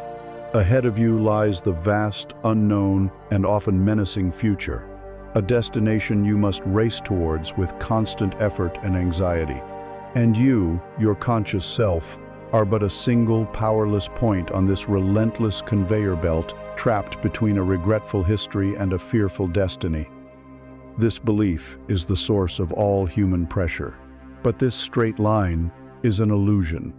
It is a useful convention for organizing your daily schedule, but it is not the deep truth of reality. In the physics of consciousness, time is not a fixed line you travel along, but a dynamic spiral that emanates from you. You are not a point on the track. You are the creative center of the spiral, the eternal point of power called now. From this central point, every past moment and every future possibility exists as a vibrational potential. The past is not a rigid anchor that holds you back. It is a series of energetic echoes that you can transform from this present moment. The future is not a predetermined destination you are hurtling towards. It is an infinite menu of possibilities that you are selecting from with your state of being right now. Let us explore this. In the linear model, your past dictates your present. You say, "I am unhappy today because of what happened to me 10 years ago." You see yourself as the effect of a past cause. This makes you a victim of your own biography. In the spiral model, your present state of being determines the power the past has over you. The events of the past are facts. They cannot be undone. But their meaning and their energetic charge are not fixed. They are malleable. When you, in this present moment, choose to dwell in a state of wholeness and self-love, you are sending a new, powerful vibration out from the center of your spiral. This high-frequency energy ripples backwards through time. It does not change the facts of what happened, but it completely transforms their meaning. It neutralizes their painful emotional charge. Imagine a memory of rejection that has caused you pain for years. In the linear model, it is a permanent wound. But when you embody a state of profound self-worth now, and you look back at that memory, it appears different. The sting is gone. The charge of "I am not worthy" has been dissolved by the truth of your present state. You may even feel compassion for your younger self and for the person who rejected you. The event is no longer a source of pain. It has been transmuted into a catalyst for your own self-realization. You have not changed the past, you have healed it. By changing your being in the now, you have reached back and turned the lead of your history into the gold of your wisdom. You are no longer its prisoner. Similarly, we must transform our relationship with the future. The linear model creates constant anxiety. You are always striving, planning, and worrying, trying to control a future that feels separate and uncertain. This very act of striving, born from a fear that the future may not be what you desire, is a powerful prayer for more things to worry about. The spiral model invites you to cease all striving. You understand that by choosing your state of being now, you are choosing your future. To dwell in the feeling of peace in this moment is to select the future timeline where peace is your reality.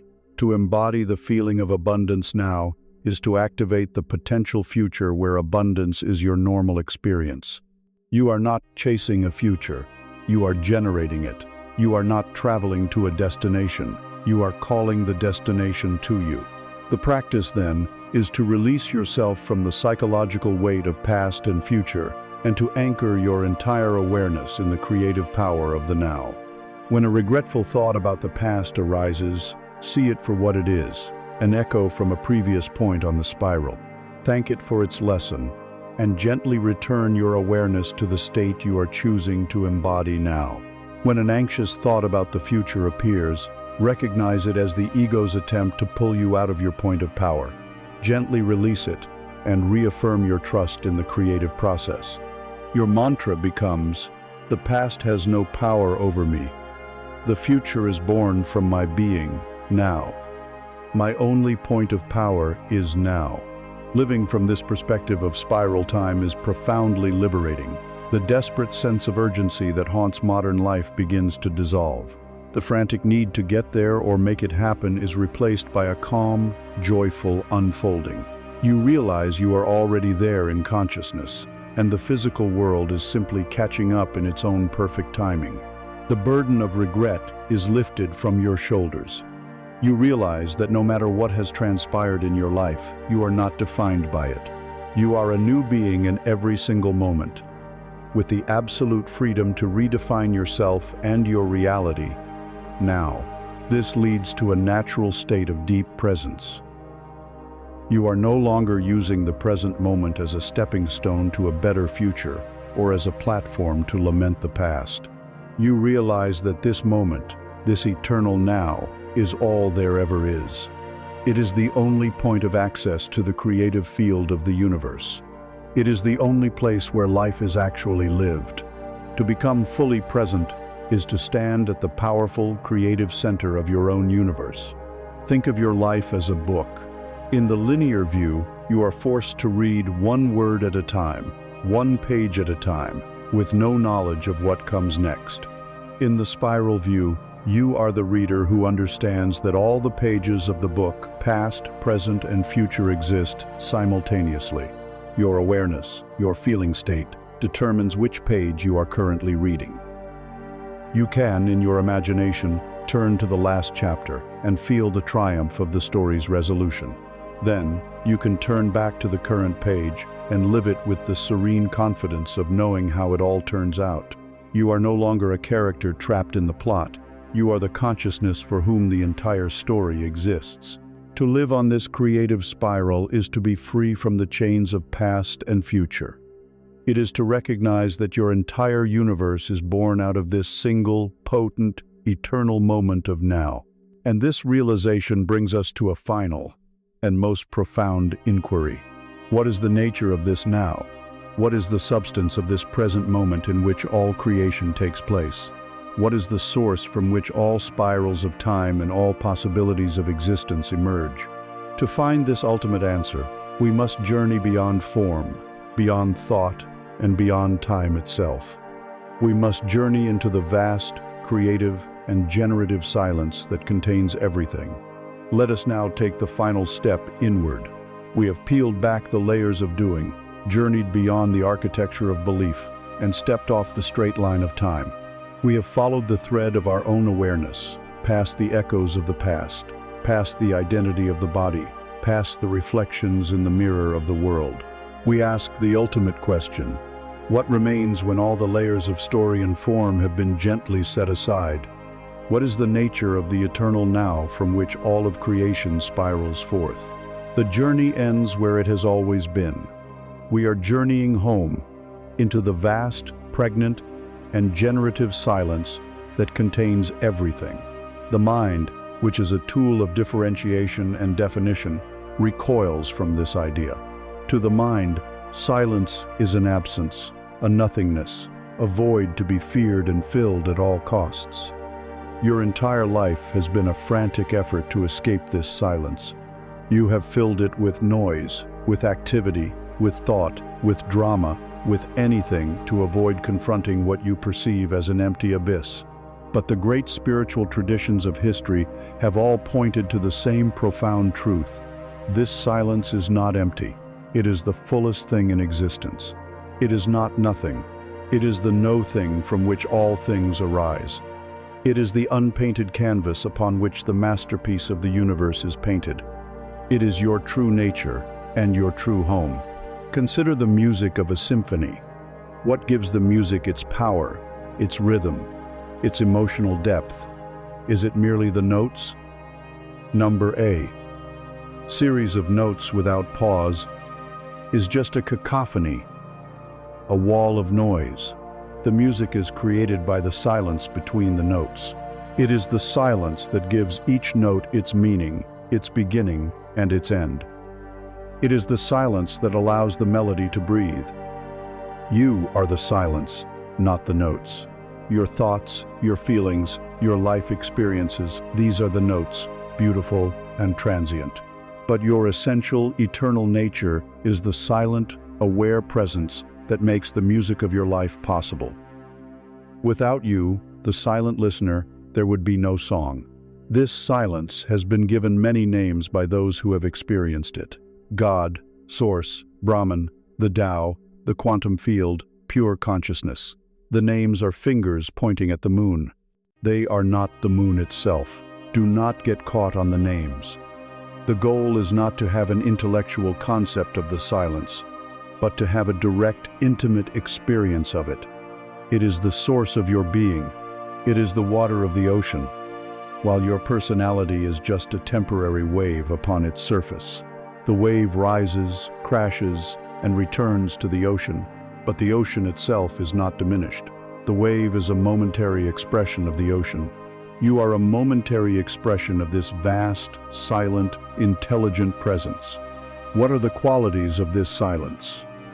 Firstly, as we have said, it is not empty, but full of all potential. Just as a single unmanifest seed contains the blueprint for an entire oak tree, this silence contains the blueprint for all possible worlds, all possible realities. It is the unexpressed, pregnant void from which all creation emerges. Secondly, it is profoundly still, yet it is the source of all motion and all energy. It is the deep, motionless heart of the ocean that gives birth to every wave. It is the silent center of the hurricane around which all the winds rage. Thirdly, it is a field of unconditional love and acceptance. The silence does not judge the thoughts that arise within it. It allows a negative thought and a positive thought with equal, unconditional permission. It does not judge the feelings that pass through it. It holds anger and joy in the same loving, non-judgmental embrace. The canvas does not prefer red paint to blue paint. It simply allows all colors to be expressed upon it. To rest in this silence is to experience the unconditional love that you have been seeking outside of yourself. How then do you experience this? You cannot think your way into the silence, for it is prior to thought. You cannot achieve it through effort, for it is a state of absolute effortlessness. You can only experience it by letting go. True meditation is not a practice of intense focus, but an art of profound surrender. It is the process of gently letting go of your attachment to everything that is not the silence. You let go of the tension in your body. You let go of the story of your past and future. You let go of your roles and your identity. You watch your thoughts arise and you let them go, without following them. You become the watcher on the hill, seeing the clouds of thought drift by in the sky of your awareness.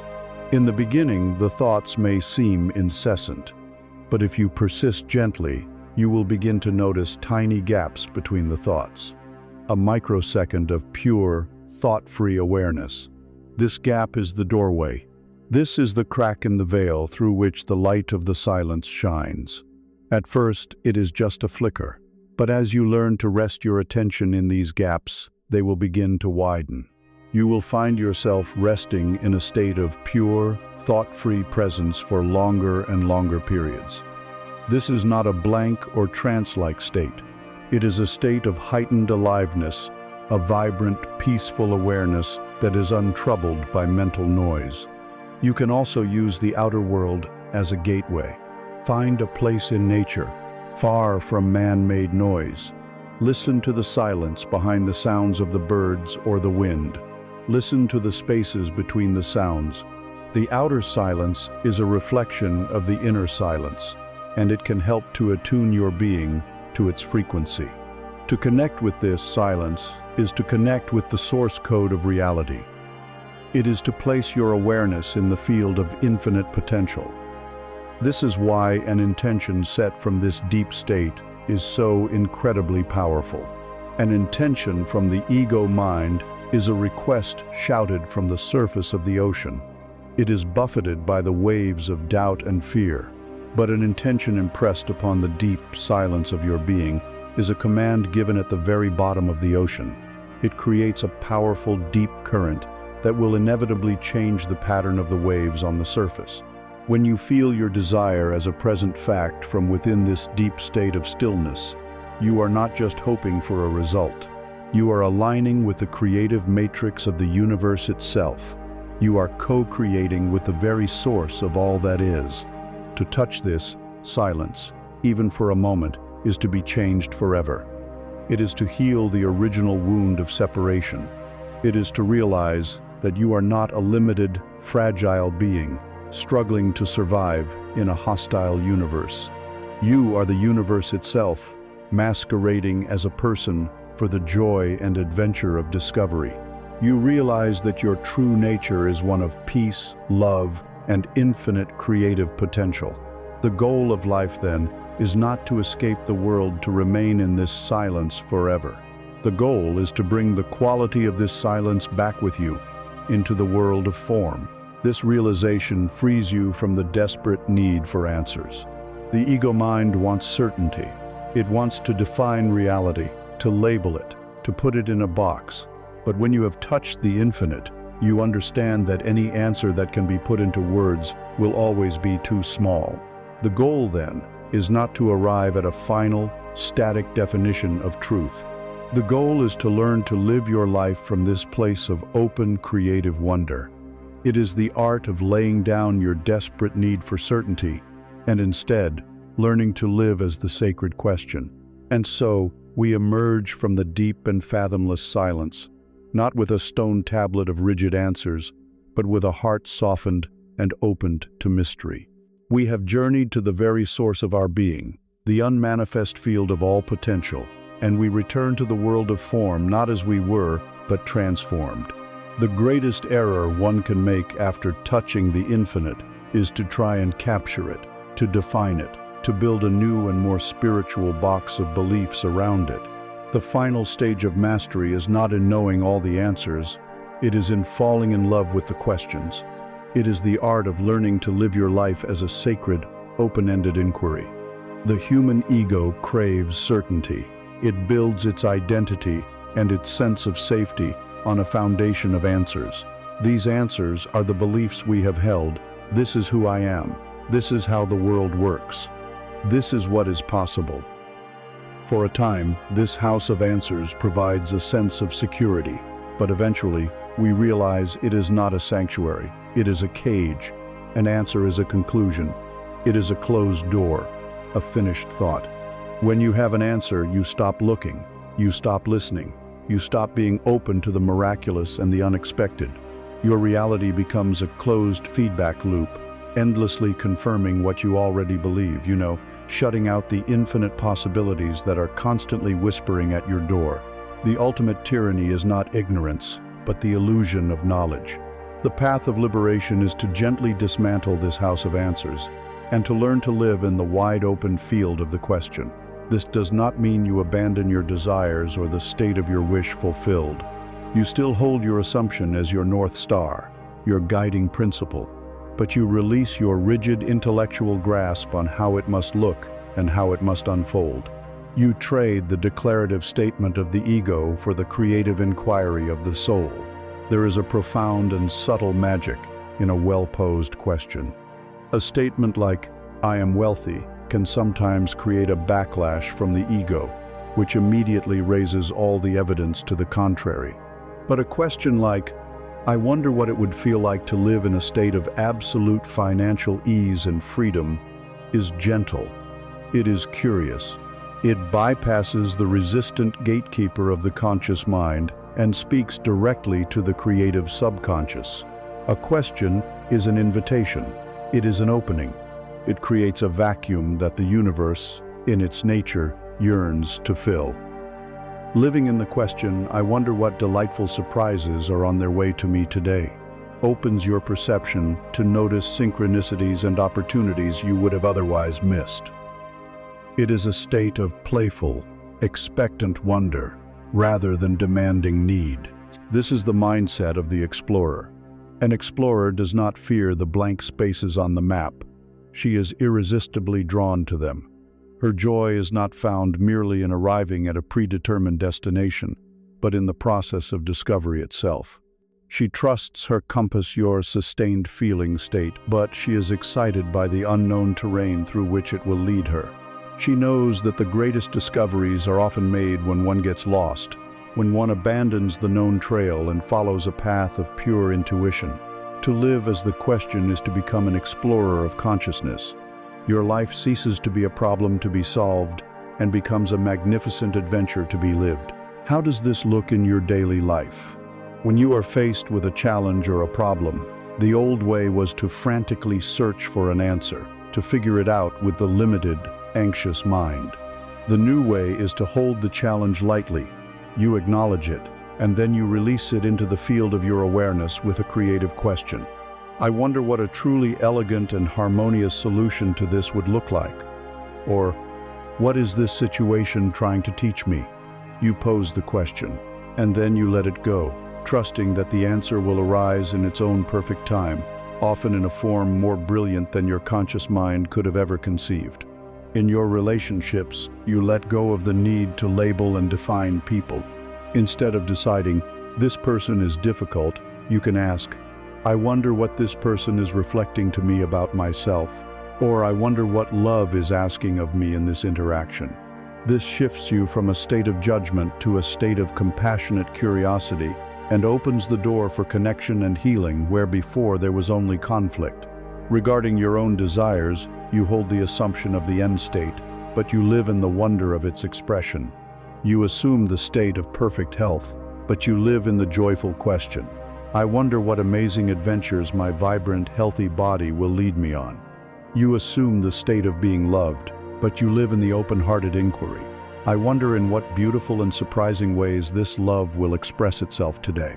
This keeps your manifestation alive, dynamic, and joyful, preventing it from becoming a rigid, static idol that you worship. You are in a constant, creative dance with the universe. To live as the question is to embody true humility. It is the acknowledgement that the intelligence of your conscious mind is but a tiny island in the vast ocean of universal consciousness. It is to remain teachable, open, and flexible. The person who has all the answers is brittle. They will shatter when confronted with a reality that does not fit their model. The person who lives as a question is fluid. They can adapt, flow, and dance with the changing rhythms of life. They are no longer afraid of being wrong, because they are no longer invested in being right. Their only investment is in the continuous process of growth, discovery, and unfoldment.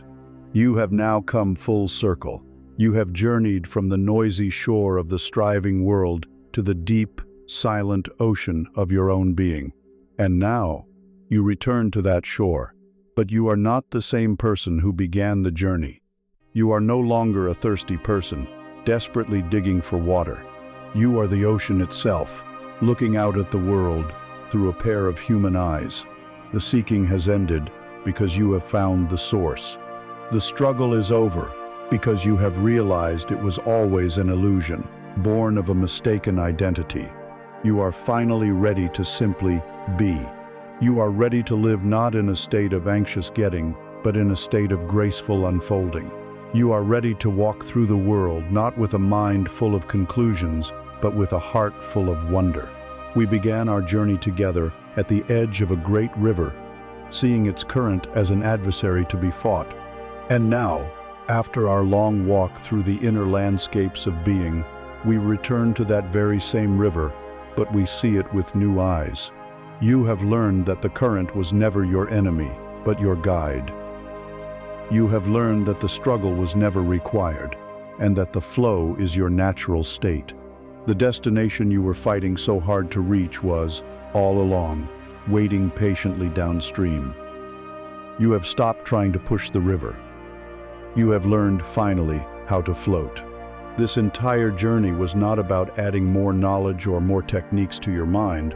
It was a process of subtraction, of unlearning. It was the gentle removal of the stones of false belief that were blocking the flow that has always been yours. You have learned that you are not a separate drop, pleading with the ocean for sustenance. You are the ocean itself, experiencing life in a single precious drop. The abundance you seek is not something you must build, earn, or prove yourself worthy of. It is the very substance of your being, the natural inheritance you need only allow. Your only work was ever to get out of your own way, to stop believing the stories of lack and limitation, and to remember the magnificent truth of who you are. Carry with you this simple, powerful truth, a mantra for this new way of being. Let it be the quiet rhythm beneath the noise of your day. I am. This is the recognition of your true nature. You are not the fleeting thought, the passing emotion, or the temporary circumstance. You are the timeless, formless awareness in which all things appear. You are whole, complete, and the creative power of the universe itself. I allow. This is the practice of graceful detachment. It is the end of resistance, the cessation of all inner war. It is the open hand, the trusting heart, the serene surrender to a wisdom far greater than your mind's ninders. You allow your good to come to you in its own perfect time and its own perfect way. I receive. This is the embodiment of gratitude. It is the shift from the frequency of wanting to the frequency of having. It is the joyful acknowledgement of the good that is already yours in spirit, and the opening of your heart to its physical expression. So now, there is nothing left to do. There is nowhere left to go. The search is over. Let these words be a final, gentle breath that settles your entire being. Close your eyes. Feel the steady, peaceful current of life flowing through you. As you are not separate from it. You are not being carried by it. You are the river. And you are, finally and forever, flowing home.